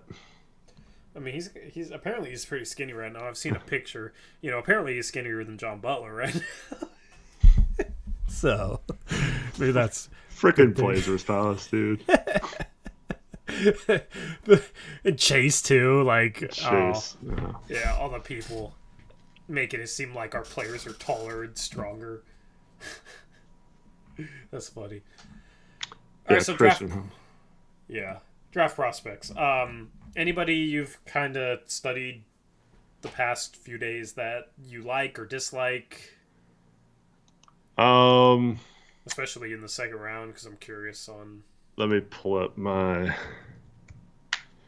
big board. I don't know if you got the link to my big board. Did you send it to me? I sent it to you last night, but you can update it and save it. And I think you should update with the link. Anyways, where'd you send it to me? Because it's not on Discord. Oh, I sent it to you on your email. The link. Okay. Yeah. So I was doing a lot of. So I made my big board, and then I went just down the list at guys I wanted to look into a little more. And I am my 11 through 22, they're all so close to me.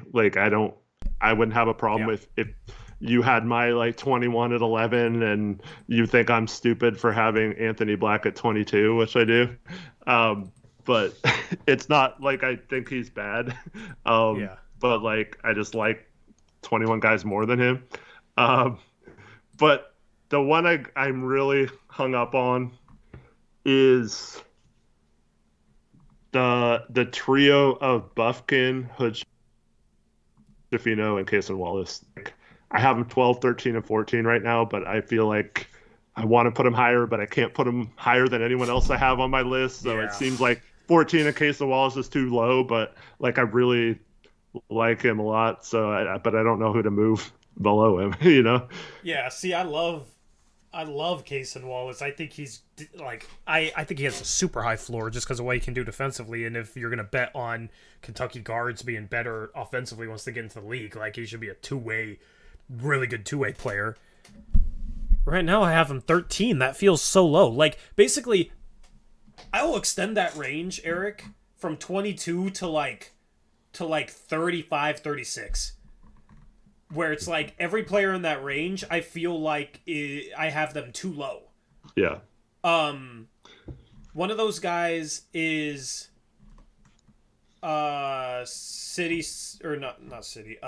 Grady Dick. I have it 21, 22 range. Mm-hmm. And that's just because I like the upside of players ahead of them, and I like the two-way ability of players ahead of him, where I'm not confident in him being anything more than an okay defender. So Andre Jackson I have ahead of him. Prosper I have ahead of him. But it's pretty close. And it's Sissoko in my mock draft I just dropped. He ended up going 37th for me. And I had Howard 29, 28, just because it's for Memphis, especially now that they traded Tyus Jones, I think Colby Jones makes a lot of sense for Memphis and the type of player they would draft. So I had him go in there. With Portland not working out guys at 23, I just went James Najee. I think there's a chance that he goes up early 20s, right? And basically it's like there's these guys that might be good system fits, you know, like Andre Jackson Jr. I think would be a really good system fit in Sacramento at 24. And I feel like it could knock down guys that people don't foresee falling to like the late 20s, like a Keontae George maybe, a Bryce Sensabaugh maybe, a Jet Howard maybe, and that's an interesting storyline going into tomorrow. Yeah. Just for the record, Memphis doesn't have a first-round pick now. Oh, yeah. Well, this was before they traded the pick. No, I know. Now it's Boston. I'm saying now they don't even have that, so that's not an option, even though they traded. But they did get smart, I guess. I feel the same way, man. There's so many guys, like, I have City at 29. But yeah, I have that group of, like, Colby Jones, Kobe Brown, Andre Jackson, Jordan Walsh, Strother, Pods, Omax. Like, they're all together, but they're all like the late 20s, early 30s, you know? Like, I feel pretty safe with them there, but I can't move them higher than anyone else. It's remarkable how much the draft falls off, like, at 45. I've never seen such a sharp drop-off within a couple of picks. Yeah, in the second round. I got to... Let's see. I got to 48. I was going to do like 80. Yeah. And I got to like 48, and I was like, okay, there's no way I'm going to... like, I don't like any of these guys, so I'm just going to stop at like 65. But yeah, I don't... Yeah. I mean, I like some of the guys, but like they're like fringe draftable guys, you know? What is that? Is that an ad playing? Like, the hell am I listening to? For Chat, me? did you hear that? No, I think on my end. Yeah. I think it was an ad or something, but it was like a beeping sound. I don't know what it was. Oh, let me close CBS Sports because I went and looked at that mock draft. Big board. Did you laugh at it? Yeah, I mean, the dude said it's his big board mock draft, and he just loves Derek Lively, so like at least it's not a real mock draft, but still, like, yeah, a little high on Lively there. He could look like a genius down the line, but most likely it's just gonna look ridiculous. Colonel Pancakes, just don't eat. Stop. That would be the dumbest thing for me to have open when streaming. Okay, so nice try. Here come the jokes like, oh, but when you're not streaming, blah, blah, blah, blah. I'm ready for those. Or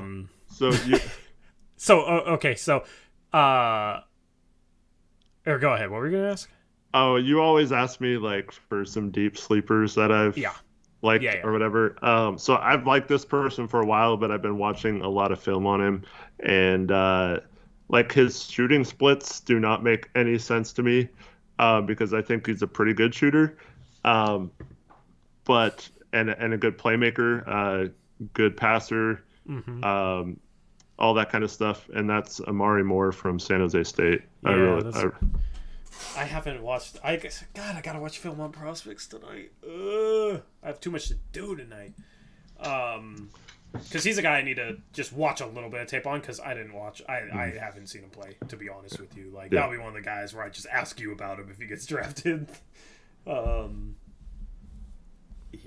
He's not a good shooter, though. He shot 33% this year from three. But it's kind of like, kind of reminds me of, what we said about Anthony Edwards and players like that, where they have the ball and they get all the defensive attention and take horrible shots, don't get a lot of catch and shoot threes. Mm-hmm. Have you seen any Vincent Valerio Bodon? Very little. He's intriguing just because he's 6'10" and can shoot the ball and has like a really quick jumper and can like shoot off the dribble a little bit. Yeah. But the problem is he's like older, but apparently he's developed a lot the past like 3 years. So he just seems like one of those skilled European guys. He's from Hungary. He just seems like one of those skilled European guys that could maybe carve a niche out.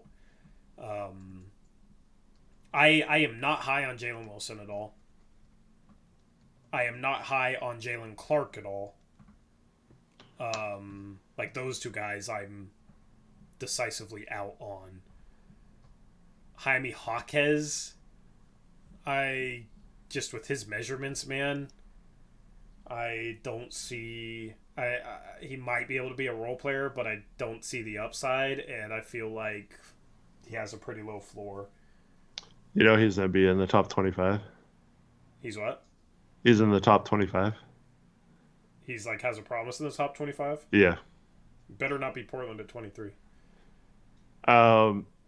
Someone said today or yesterday that there's 25 people invited to the green room and that he would for sure not be the last one picked.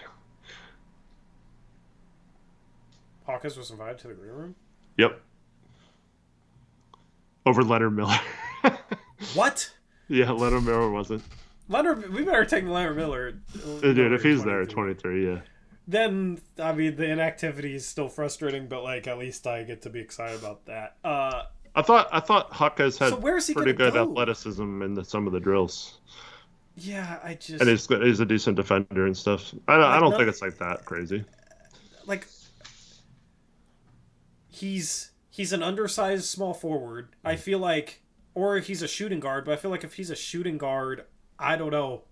Yeah. This is a guy I watched a lot of, obviously. I watched a lot of UCLA. Gonzaga played him in the tournament a couple years, too. I just feel like quicker guards will be able to beat him off the dribble. I don't really like him defensively at the shooting guard spot. Measurement-wise, doesn't have long arms. Like, I just don't really see what his defensive role is. And then offensively, I don't think he's particularly good at, like, anything at the NBA level. Like, he'll be solid as a player, but... As Elizabeth Allen Rahi and Beefs point out in chat, I guess he's just torching like guys around his range and workouts and just killing them and having like perfect workouts. I mean, I don't know. Yeah, I mean, like he could end up being really good. Stephen Vaughn, that's his guy. He was like, I just see him being really good, so maybe I should listen to him. But I mean, who do you think is the team that drafts him? Then is my question. Golden State at 19. Someone in chat said Heat. What are they? 18? 15? I could see 18. 18. Yeah. I could see the Heat drafting him. Yeah. Any of those teams right in there. Lakers, Heat. They don't. If those teams don't trade it. No, Dro. Get out of here. Pods is supposed to go like top 20, right? Like Golden State's the team for him, it seems like. Yeah, I don't know. Someone in there. So somebody's like, that's what I'm saying is if this is true, like Keontae, like a guy like Keontae George could fall to the second round. Yeah. A guy like Nick Smith Jr. could fall to the second round. Do you really pass up one of those guys at 23? I mean, what you want a 5-guard lineup with Dame, Scoot, Ant Sharp, and Keontae George? Might as well. Yeah, just try and make a new wave. Remember, Shaden Sharp's 6'8" now, according to Chase. So we got our center. Can center. Yeah. He can jump, so he can protect the rim. Oh man, God,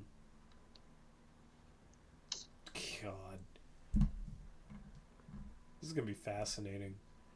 I'm lower on Clowney than most. So I've come around on Clowney. I was with you. I watched a ton of Alabama games because Brandon Miller is my favorite player. But I didn't really like Clowney.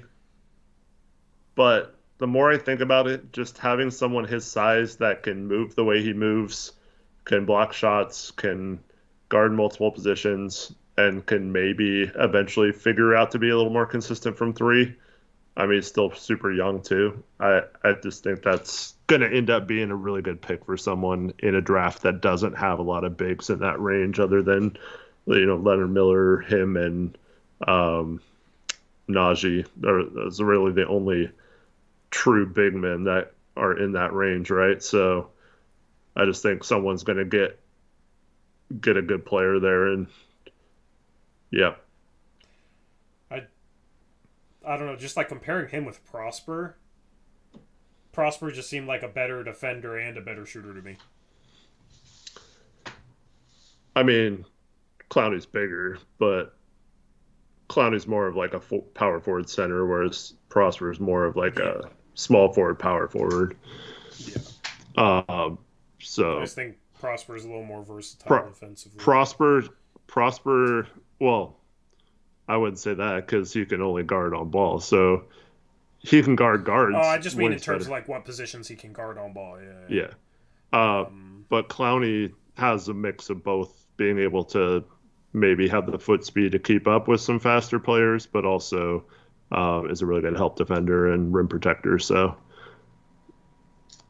yeah. See, like, but that's the thing. Like, they're close for me. I just don't see Clowney being in a higher tier. Did Clowney get a green room invite? Because Prosper did. Yeah.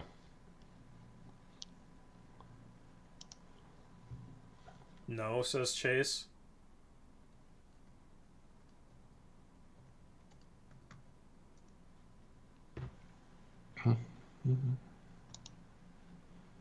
So, Prosper got an invite. I mean, it doesn't mean anything. We've seen like Bol and Jaden. Oh yeah, it doesn't mean anything. Yeah. It's just interesting. Yeah. Yeah, like I don't know. Like Clowney, I have at 30, and then Prosper right now I have at 18. Mm-hmm. Oh no, Clowney. But the gap there is. Clowney got an invite. Oh, Chase is misinforming the masses again. Yeah. Well, just as long as he informs us correctly tomorrow, we're fine. Chris Murray got one but declined. So obviously, okay, you don't want to know where I have him on my board. Yeah. Wemby, Scoot, Brandon Miller, MN, Usser, Cam, Jarris, Anthony Black, Taylor Hendricks, Grady Dick, Jalen Hood-Schifino, Casey Wallace, Keontae George, Derek Lively, Jordan Hawkins, Nick Smith, Kobe Buffkin, Bilal Coulibaly, Jet Howard, Jaime Jaquez, Pods, Omax, Prosper, Ryan Repair, and Noah Clowney. Yep. Are the green. I mean, maybe they have someone else too, but. So who are you like out on in the second round? Like late first, early second, that range? Because that's the most fascinating range of the draft to me. Who am I out on? I'm not. I have Pods at 35. I don't have him as high as a lot of other people. Yeah, I'm gonna watch a little bit on him tonight. I have. So this is so weird because Maxwell Lewis was like one of my favorite sleepers that I remembered watching last year because I watched a lot of Jalen Williams and obviously Gonzaga. And then I came into this year like with all my notes on him from last year, like watch out for this guy, he's a huge sleeper or whatever. And then I was just so disappointed in some of the games I watched of him, just his progression this year. So I'm a little lower on him than I thought I would be at this point in the process. Yeah. I like Ben Shepherd, but I just can't put him higher than a lot of players, so he's still mid-second to me. I don't like Dylan Mitchell or Julian Phillips. I mean, I understand the intrigue with those guys, but you said Dylan Mitchell? Yeah. Didn't he drop out? Oh, did he? Yeah, I think so. I don't like Julian Phillips then. Yeah, I don't like Julian Phillips either. I don't really get it. I never liked Tennessee prospects. I didn't like Springer. I didn't really like Keon as much as other people did before the draft. I thought you kind of liked Keon, and I thought you liked Kenny Chandler. Oh, I like Kennedy Chandler. I did like Kennedy Chandler. Ended up getting waived last year in free agent. Yeah. I don't know. I don't think I like Keon more than the consensus, because the consensus was he was a lottery pick, and then he wasn't drafted anywhere close. He was drafted 21st. So it'll be interesting to see who that could be tomorrow.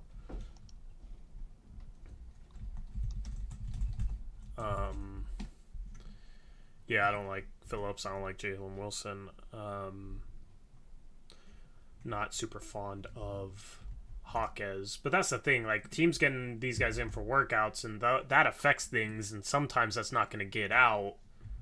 But that's going to have a huge impact on where guys slide. Like, apparently Cam Whitmore hasn't been having the best workouts. I don't know whether to believe that, but, like, it seems like he could fall to 9 now. Yeah, I think... Did someone say he had an undisclosed injury or something? Is that after the fact, after he struggled? I don't know.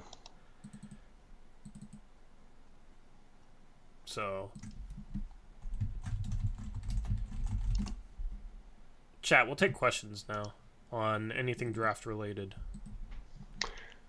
People did want us to talk about the Cav rumor today. Oh yeah, We forgot to talk about that earlier. I don't want what the Cavs have to offer for that package. They don't have anything, yeah. Which is why nothing's going to get done. I mean, if they help us facilitate another trade, like maybe there's a team that doesn't want Nas and they're willing to take him as part of the package. Yeah, and like they give up a second for him, and yeah, sure. Or another team really wants like Jetty Osman or something instead of Nas, and they get that deal done. Yeah, I mean, I heard some people talking about Jared Allen possibly being moved this summer, but I mean, they're not going to move him for like Nurk and Nas and 23 or whatever. They probably get the 10th pick from Dallas and like Tim Hardaway Jr. or something, and they could probably get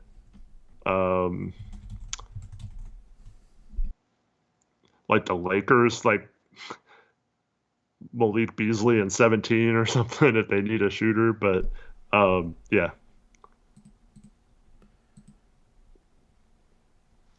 I don't know. There's probably lots of other trades they could probably get. Ed Halen says, I hope we can get Dame to a contender. I hope we can get a contender to Dame, actually. Yeah. Mm-hmm. Bryce, 4 p.m. tomorrow is the goal right now. An hour before draft time. Eric Olson asks, you aren't sold on Phillips' defensive versatility and prowess.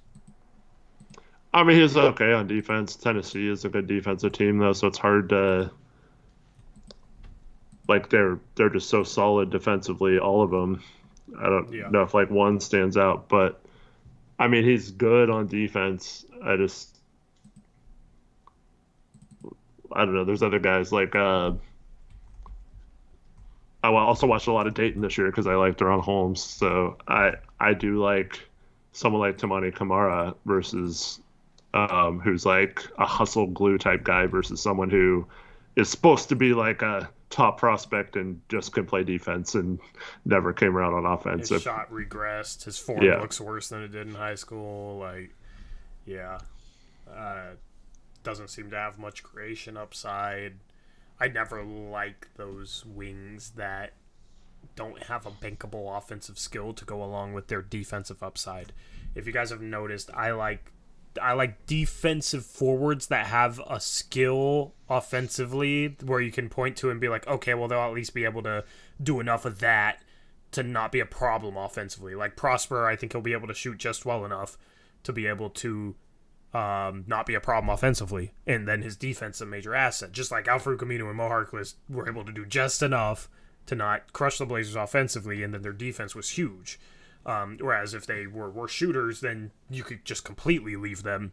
That's also why I wasn't super high on Ben Simmons, because you could completely leave him, and I thought his playmaking and dribble drive game was a little overrated.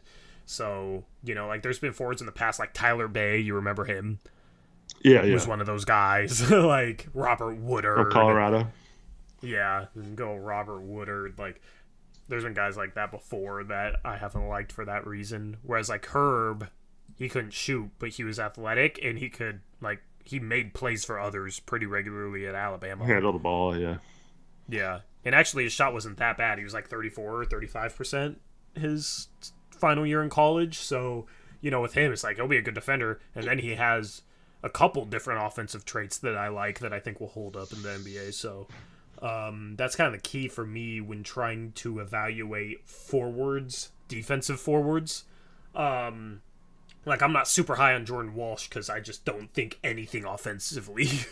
Yeah, but he is someone who, in high school showed some offense, and his shot doesn't look too bad.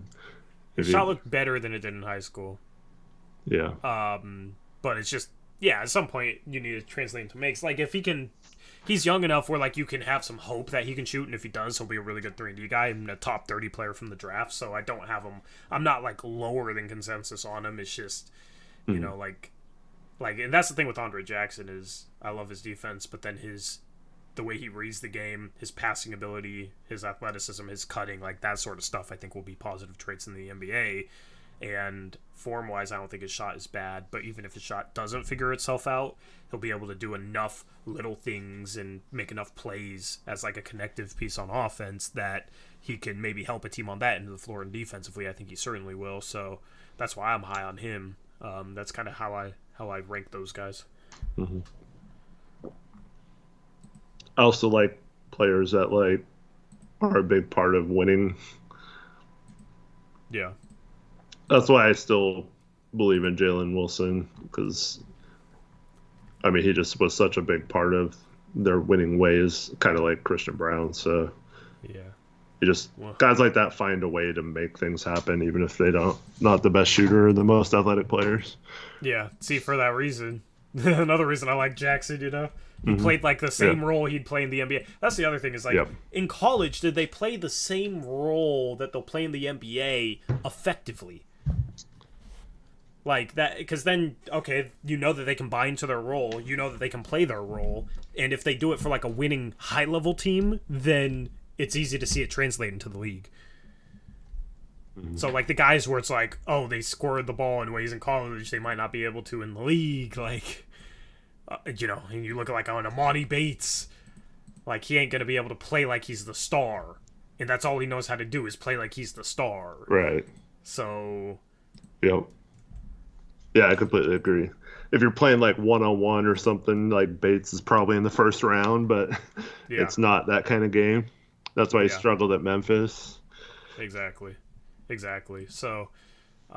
That's just some of the insight that goes into how I'll have my players ranked tomorrow. We're going to do a consensus big board. I think me and should we just do my ratings and your ratings averaged for the consensus big board, or should I take like the consensus of every big board, have that be 50%, then our average be 50%? What do you think for the big board tomorrow? I don't know. Which maybe we'll have a graphic. You can ask.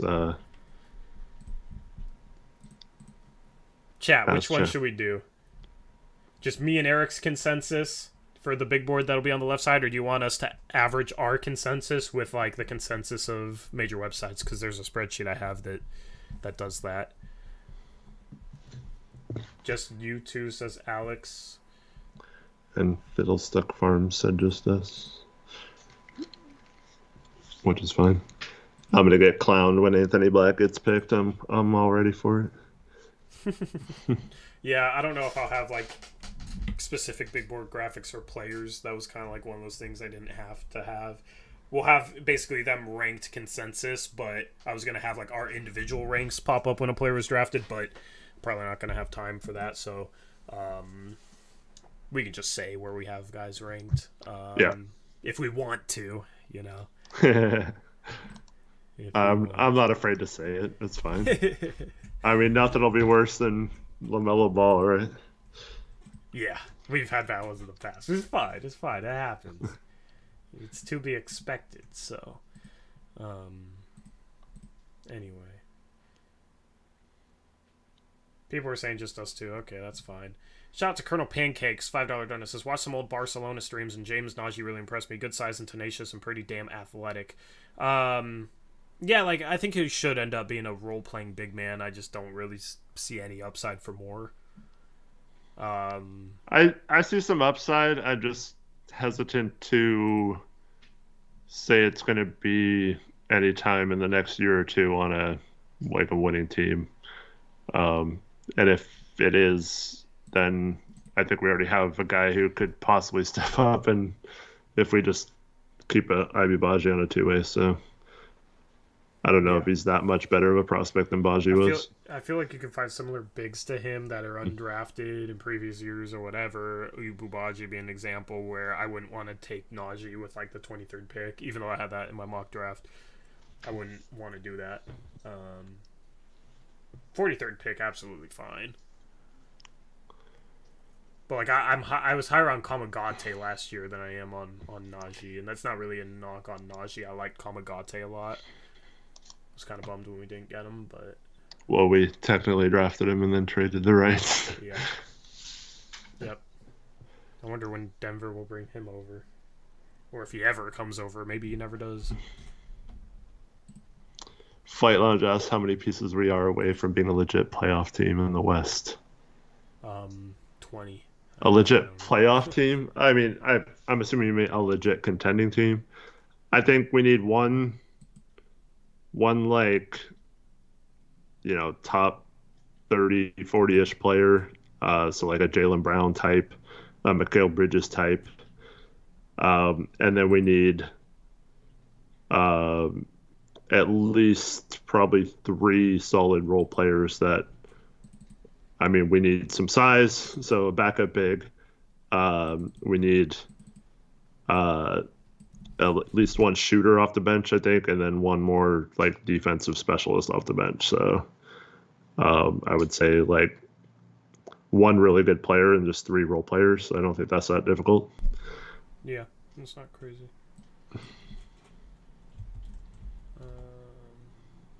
Do you like Tyler Hendricks? I don't like Tyler Hendricks, but I do love Taylor Hendricks. He's awesome. Connor says it right, Archidiakono type. No, that's exactly what I'm not talking about. Yeah, where's that? Are you just going to leave that jersey in your dresser, Connor, or are you going to like hang it up? No, he's got to still wear it. Still going to wear it. So like 8 years from now, Sean Hyken will take a picture of him and post it on Instagram or something. People will be like, what is that? Who's that guy? Nobody will know him.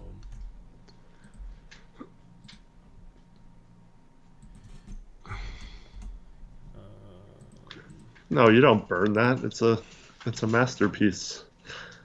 Chances Dame gets traded on draft night. 0. 0. Yeah, no chance. That's going to be a later on thing. Yeah. Hey, Kyle, I'm glad you changed your name back to No Trade Dame Kyle, so we don't get you confused with me. Yeah, with the other guy. That's how I refer to the other Kyle, the other guy. Ed says the rebuild is complete. Shade, Scoot, and Simons. Yep, that definitely wouldn't have size problems and all the same problems that we've had. So you're right. Rebuild complete. Bro, it's just like, ooh, good young prospect everybody likes. That would be amazing. And they don't even think about what that player actually is. Oh, man.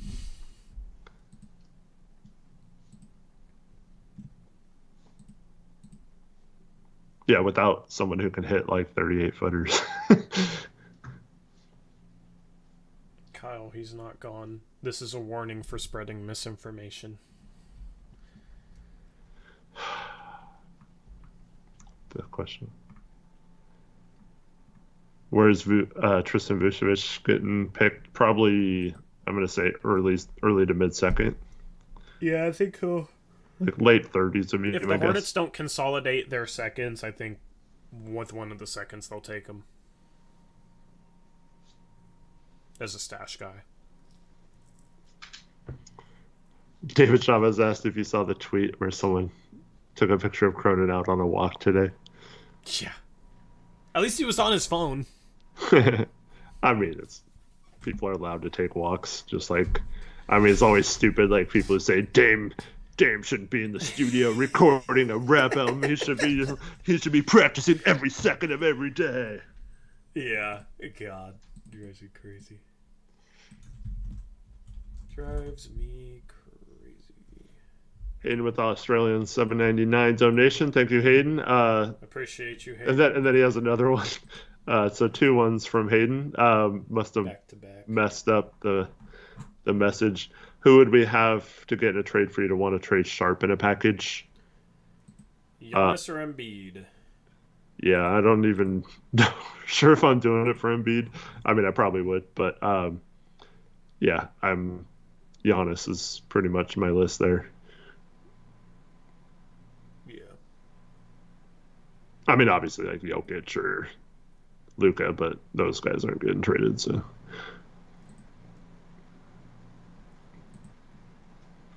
crap! I've been doing this wrong. Yeah.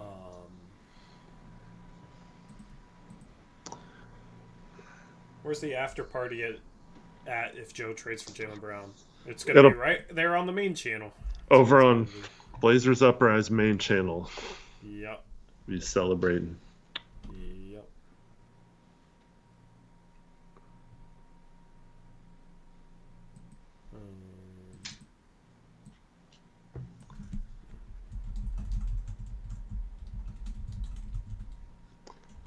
Joey asks, how do we get a Dolan Wright and Gafford on our bench if we pull a straight trade for a star? Well, there's two lines of thinking. One is we could easily get them right now if we wanted to take on their salary from Washington because they're trying to dump players. But the flip side of that is I don't think Jody's willing to add 20 plus million in payroll next year. So it just comes down to if Jody's willing to do what it takes to win a title or the trust or whatever the hell it is, then we could probably get those guys and have a deep bench and be fine. If not, we're going to struggle to have to find cheaper players on the bench. Jody and the trust. I don't trust at all.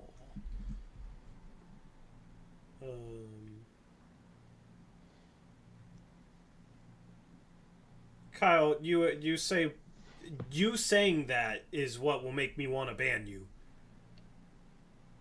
Because you're still freaking here after spouting off your opinions constantly, stream after stream after stream. So if you say, I don't want to get banned for agreeing with you, when you're still freaking here, that's just silly. That's just ridiculous. So that's what will make me want to ban you.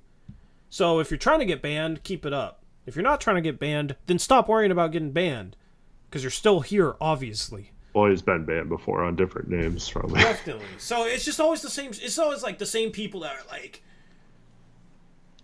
that'll just be annoying. We'll let him hang around, and then they'll say, I don't want to get banned for having my opinion. And it's like, dude, you're still freaking here spouting off your same opinion. So then I'll ban them for acting like they'd get banned for sharing their opinion, basically spreading misinformation.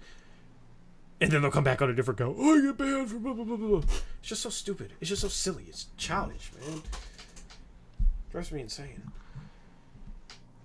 Just be normal. It's not hard.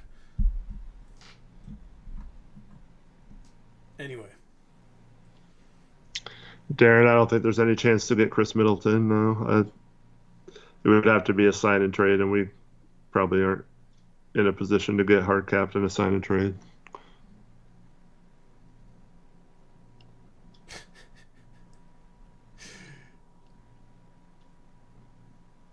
Like we should just ban people who derail chat too. Like just protect the ecosystem, but we let people have free reign, and it's usually a mistake. Mike asked, do you think DFS could be an option for us? I sure hope so. If we're not going to trade 3, I think he would be an excellent rotation piece. That's one of those guys that I'm talking about that you need for a contending team is a rotation player like him who can play multiple positions, can defend, can shoot. Yeah, we definitely need a player like that. They liked my comment about the chat ecosystem. Glad, yeah, that's what it is, man. That's what it is.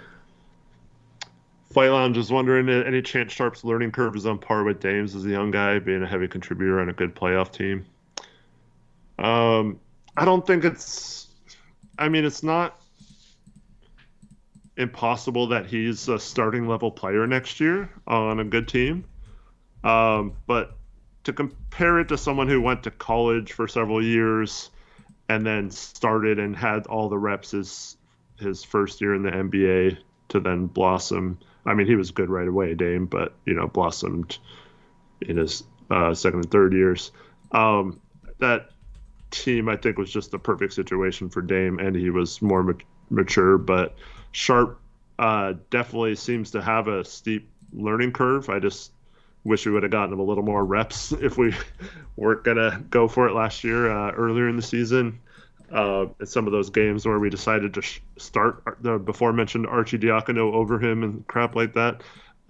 Those kind of bug me still to this day. But yeah, I think we'll definitely look at it like we need him to have a sharp learning curve, and he showed that he can process information quickly. So there's definitely some positives there that he could be a starting level player right away. I kind of want him to just learn how to be like a 6-man type bench scorer first before putting him in that role. But if we trade Anthony, I don't think that's going to be possible. Yeah, 1 gold star for the pun of a sharp learning curve. I see you. Alright, what else you got for us, chat? What's up, GK? GK's here. What's up, GK?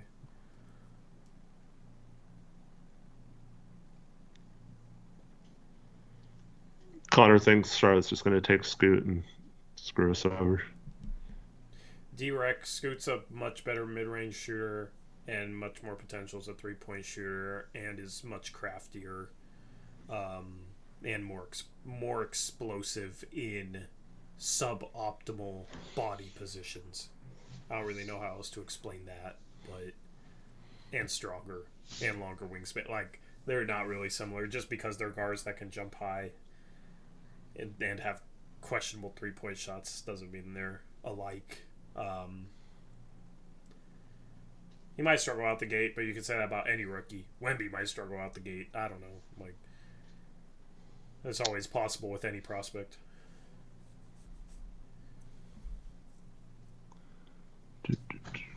Anyway, we got like 5 minutes left. I got to get to work. Sean C. asked Blazers cap space now that the cap is 134 million. I think it's 136 million now. They still don't have cap space though. Yeah. Nope. I mean, I could technically leave you on while I work on stuff, so it's up to you, I guess. No, it's fine. We're going to be streaming a long time tomorrow. Yeah. Just can't believe it's here, man. It's wild. It's wild. Darren asked, how mad will we be if we trade Dame this offseason? Pretty mad.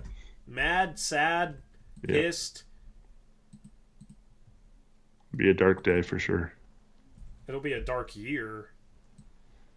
Kyle, of course, will be celebrating when they do. That's what he says. Congratulations. So you're just a hater. Get your freaking hater energy out of here. You're just trying to rile people up. This is why you get banned over and over again. It's not because your opinion. It's because you legitimately say stuff that tries to make people angry on purpose. Every stream. Constantly. Like, I understand wanting Dame traded, but like celebrating him getting traded is just like almost disrespectful. It's just weird. Like, even if you want to go the young route, respect the time the dude's put in here for this franchise.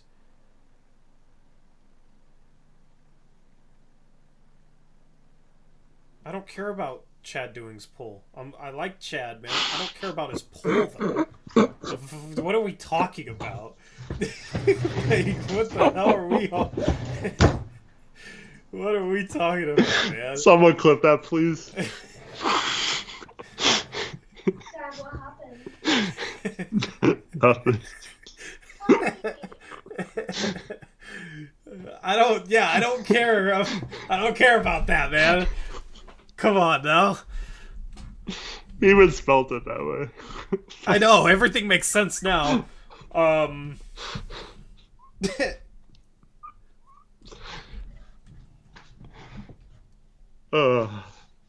I had more polls on my poll. on my community tab. 13% of people said they wanted to trade Damian Rebuild. 87% of people said they didn't. It'll literally be in a video tomorrow. I don't care about no other polls, bro. Like, what the... You think I care about... What are we talking about? God. Just stop trying to annoy people. You just try and be annoying. You accomplish it. In case you can't tell. And then you're going to play the victim when I ban your ass. At least you created a good stream clip. That's the first thing you've contributed to a stream under the name of Kyle. I don't know what you contributed on your prior usernames, but at least you contributed something this go around.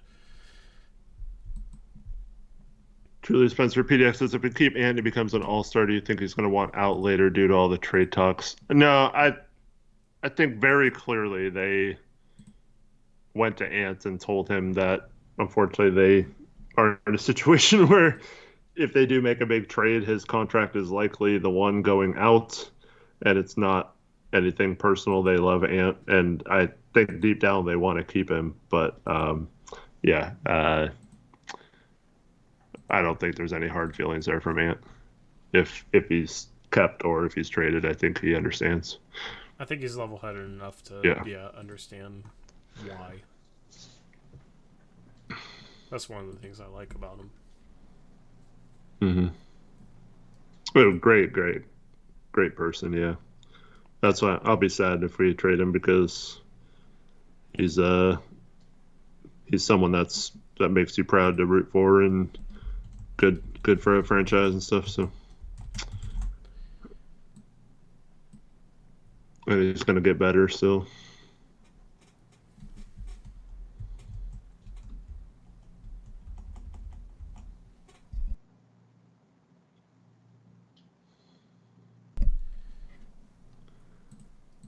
Not draft related, but what should the Portland G League's team name be? The Douglas Spurs. That's why they brought in the mascot, is so that they could, get it out early before the G League team. That was my conspiracy theory. And look, they got a G League team now. It is being announced on Monday, apparently. Yes, Eric Olson did it. He is.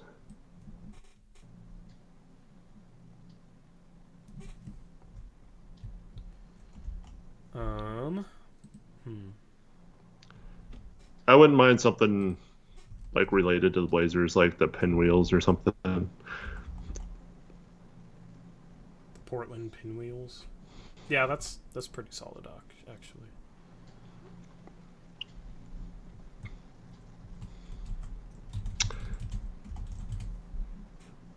This might sound dumb too, but I think we should rip off the Kings if we're good next year. Yeah. And it should be spin the wheel, and we have like a big pinwheel that spins when we win. Like with the Blazer logo, pinwheel. And we could chance spin the wheel. I don't want to hate on your idea. I really don't. But... It's such a ripoff, but shoot, I wish it was more of a ripoff in terms of like being cool. Oh, it's like a giant holographic spin wheel, and we. Oh, okay, that sounds a little cooler. I'm thinking of like the Toyota car wheel or something on a. No. Like it's like a big holographic pinwheel in the sky, like Blazer logo that goes above the Moda Center when we win, and it starts like spinning or whatever. Yeah. Okay. That's cooler. Yes, that is actually ripping them off. But yes, that's better than what I was imagining. Because I was just imagining like some just rinky-dink plastic like. I don't know. Oh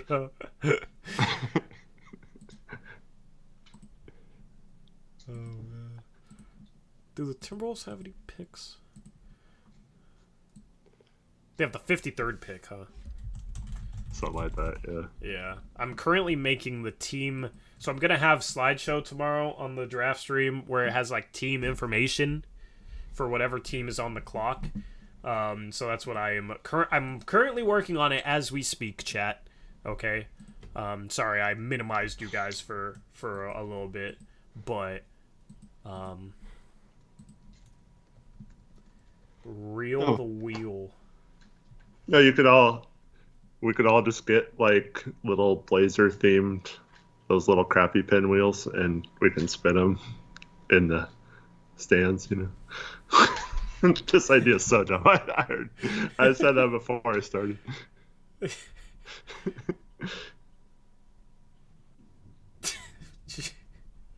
Yeah, we need to come up with our own thing. I know. We should have a competition for that. I was trying to like something you could chant like "Light the Beam," because that was pretty cool.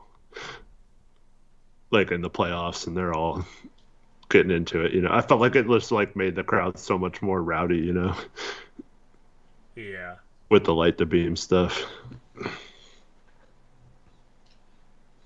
Yeah. But it's gonna get old after a while if they're not going deep.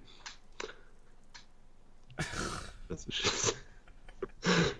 Okay. Chad's all right. With 60% of Chad's full. Welcome into Blazers Uprise Live After Dark. It is after midnight. We're almost 2.5 hours into the stream and probably going to end soon. And this is why. So, get your final questions or statements in.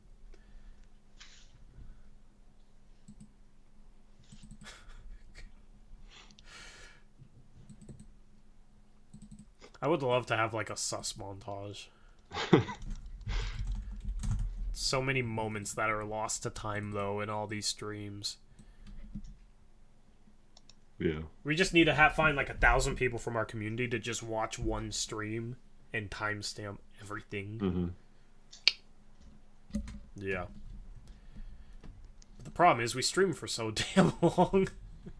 You ever wonder like how many hours we've been live? Or like how many streams in total we've done? I'm sure Trevin knows off the top of his head, but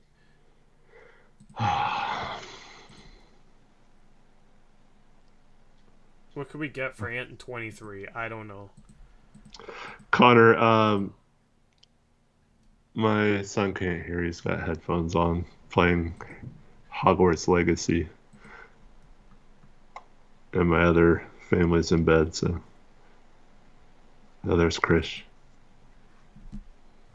Oh, Krish is here.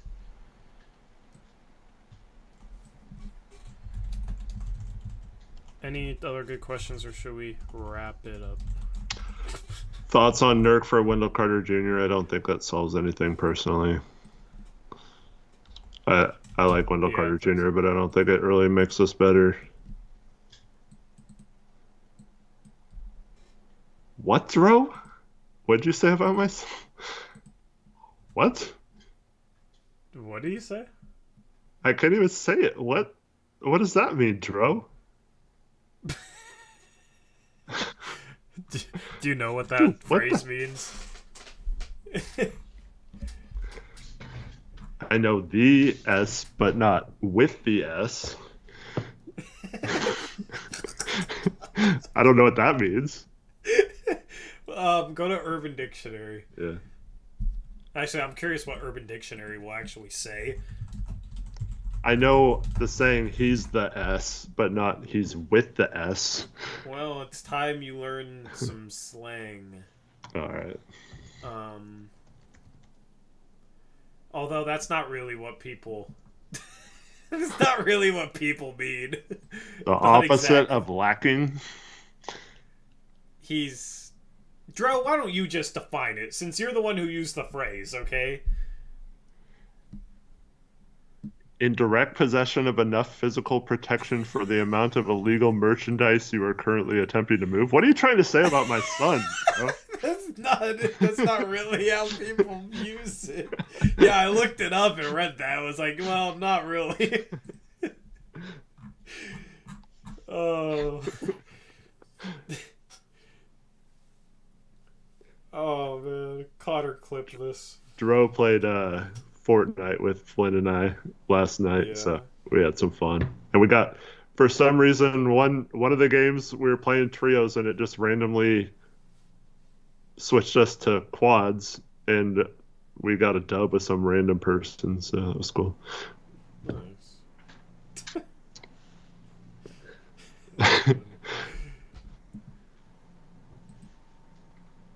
What should the storyline for the not for the Pelicans, the Timberwolves be? I'm struggling. The storyline? Yeah, I have a storyline on every slide for the team. And I'm struggling with the Timberwolves. Timberwolves try to improve a horrible team without much to. It's way too long. Needs to be probably like 5 to 6 words or less. Assetless Wolves try to make something happen. That's probably too long. So. Yeah, assetless is like. Yeah. Long word. Although I like the term itself. Assetless and afraid.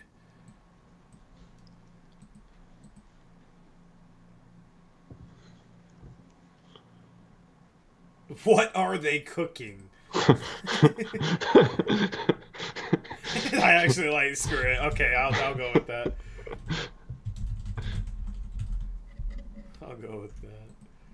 That works.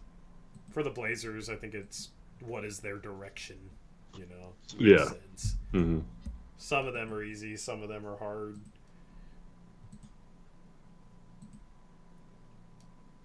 Doing the payrolls the hard. Yes, Porzingis is a Boston Celtic. They ended up trading Marcus Smart. No, they did. It's finalized. Marcus Smart is headed to Memphis. Yeah, they get rid of Dylan Brooks and replace him with Marcus Smart. That's such a dub for them. And now Washington has like 12 point guards. Matt says video games are for children. Okay. Thanks. So, who's that?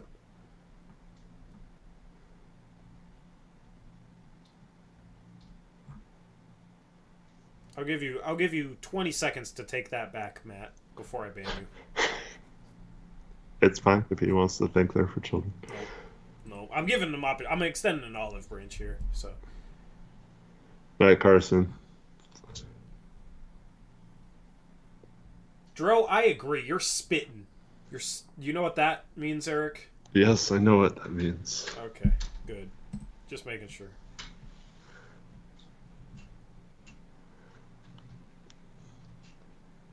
I don't see how saying someone's with the runs is a good thing, but What? I know what spitting is, Chris. Stop. My wife always makes those comments. How do you know what all this stuff means? That's funny. Now you gotta use the phrase "with the shits around her." See what she says. I know what sick with it means. AJ, God. Caden says, if the Blazers keep 23, who do we like? Yeah, like who's like your favorite targets? Like Leonard Miller's one of both of ours. Yeah, for sure. Derek Lively's not going to fall to there. Is there any other? I like Whitehead if he falls, like Hawkins if he falls. Unlike you, I like Chris Murray. If we don't get Scoot and we trade Ant, or we trade the pick and Ant, I like Marcus Sasser. Yeah, I just feel like that's a little high. Yeah. I'd rather kind of wait for 43, like hoping Amari Bailey or Sasser might fall to there. I like any of, if we need a guard, any of George or Nick Smith or whoever falls. Jet Howard. Buffkin, if he fell, I don't think he'll fall that far, but I love Buffkin. Jet. Prosper's a realistic one that I like defensively. Yeah. I mean, this draft is really good in that range, so you can't really go wrong necessarily. Obviously, down the line, in hindsight, it'll be, oh, well, this guy was the right pick, this guy was the wrong pick, this guy was great, this guy was a bust. But as of now, I think the range from like 15 to 35, 40-ish is actually very close. So it's hard to even like pinpoint certain guys as like that's a guy you definitely have to have is 23. Derek Lively was the guy for a while and he's risen. So there's a collection of guys. Yeah. How good is this draft compared to others? Special, yeah. I think the top like 4 is special. And then like 15 to 40 is special. I think between like 4 and 15 it's somewhat of a normal class. And then after that it's like deep in that regard to like 40, 45, then there's a massive drop off. It's kind of weird. Kind of a weird class. Matt, $2 dono says, ban me! Video games are for children. Thank you for the dono, Matt. And because you donoed, I have to grant your request. So, there you go. Bye, Matt. Thanks for the dono.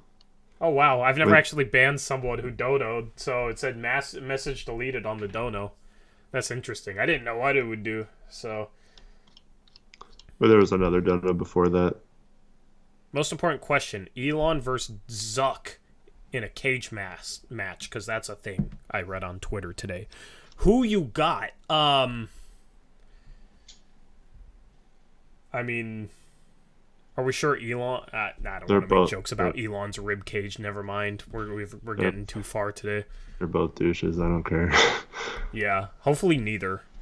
Yeah, I'm not fond of either of them, but... We'll leave them Chat, in the who cage. you got? Chat's going with Zuck.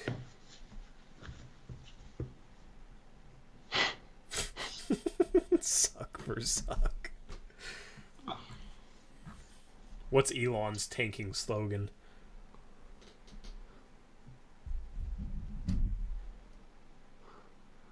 Okay, we should not make... I mean... Yeah, we should not make those jokes, Chris.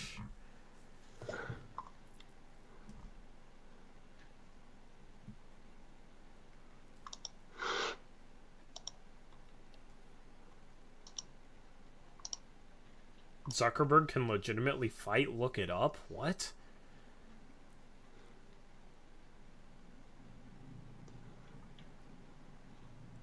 In the meta world or whatever. The metaverse.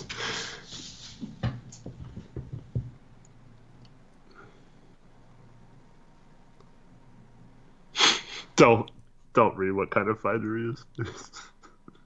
What are we... I feel like there's a meme that I don't get here. I'm confused now. What does that acronym stand for? I don't even want to say the letters. What does the acronym stand for? It's Brazilian Jiu-Jitsu, but... Okay. It just seems like it could be a sus slogan. Like, I don't know. And everybody's acting weird. It's gonna get clipped out of context. I know your games, chat. I know your games. I know you better than you know yourself.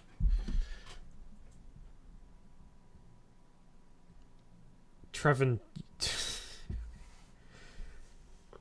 Like, you're funny, but also that's just not funny. I don't know.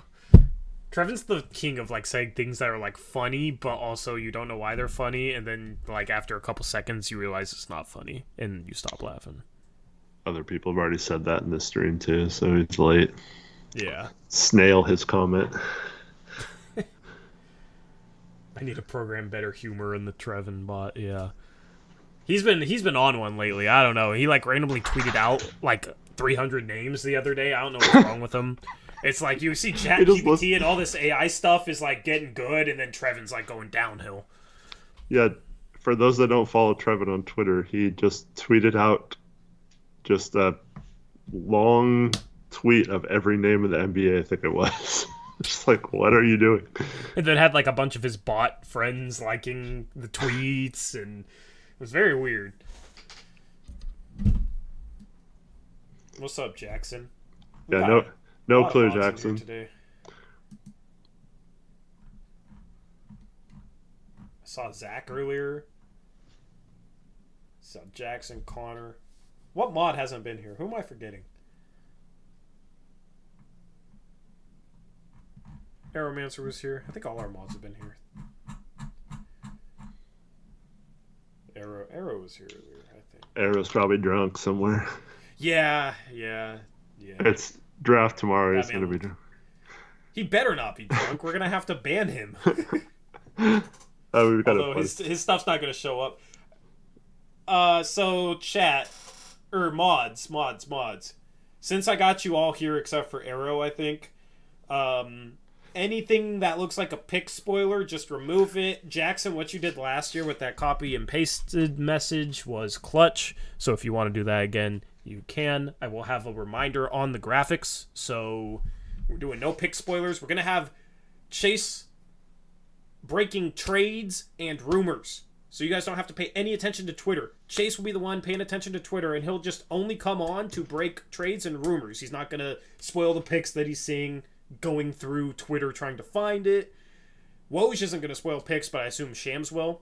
I kind of hope that Shams does, because then Chris, who's helping me with graphics, can get the right graphics set up ahead of time before I reveal them when a player gets picked, etc. So, yeah, big old production tomorrow, which I need to work on. So, any final thoughts, Eric? No, just hope it's a good day tomorrow. We're all celebrating instead of wondering what the heck's going on. Just hoping for the best, I guess, at this point. Fiddlestuck Farm says, a request, please don't get mopey if we make the pick a 3. I already explained in my long venting rant about how I'm not just going to instantly negatively react to us using the third pick, or us selecting someone with the third pick. So, also, I mean, feel free to ask that all you want, but I'm not going to be told how to feel. I will feel however I want to feel at that point, and I'm going to wear my emotions outward like I always do. That's who I am, and I'm not going to change because someone doesn't want me to be mopey. I'm going to be mopey if I feel like being mopey. Yep. And you're free to not be mopey or to not like that I'm mopey, but I'm going to do what I want to do. Shout out to Colonel Pancakes, $5 donut, says, tomorrow is going to be a blast. I sure hope so. I would love to pull off a big trade so that certain accounts can just shut up for once. That would be amazing, but also it would be amazing for Dame. It will be a bit like last year after we made the pick and we weren't sure for like half an hour or so if we were keeping it or what was going on. So we will be a little bit like not instant reaction. So yeah. We're due for another hat toss.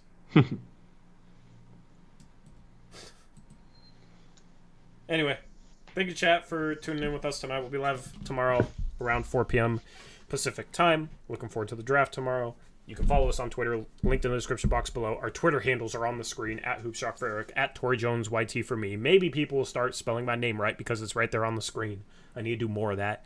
Shout out Connor, $10 dono. Actually, no, Connor with the $10 dono says, if you spoil, we will use a home run bat to launch you into orbit. Yes, the mods will launch you into orbit. You will become an interstellar traveler if you spoil picks. So tomorrow, do not spoil picks. Just tune into our stream. Sync it up. If you want to watch ESPN2, sync it up with your ESPN stream. Okay? I'll read off the time left on the clock occasionally so that you can match it up.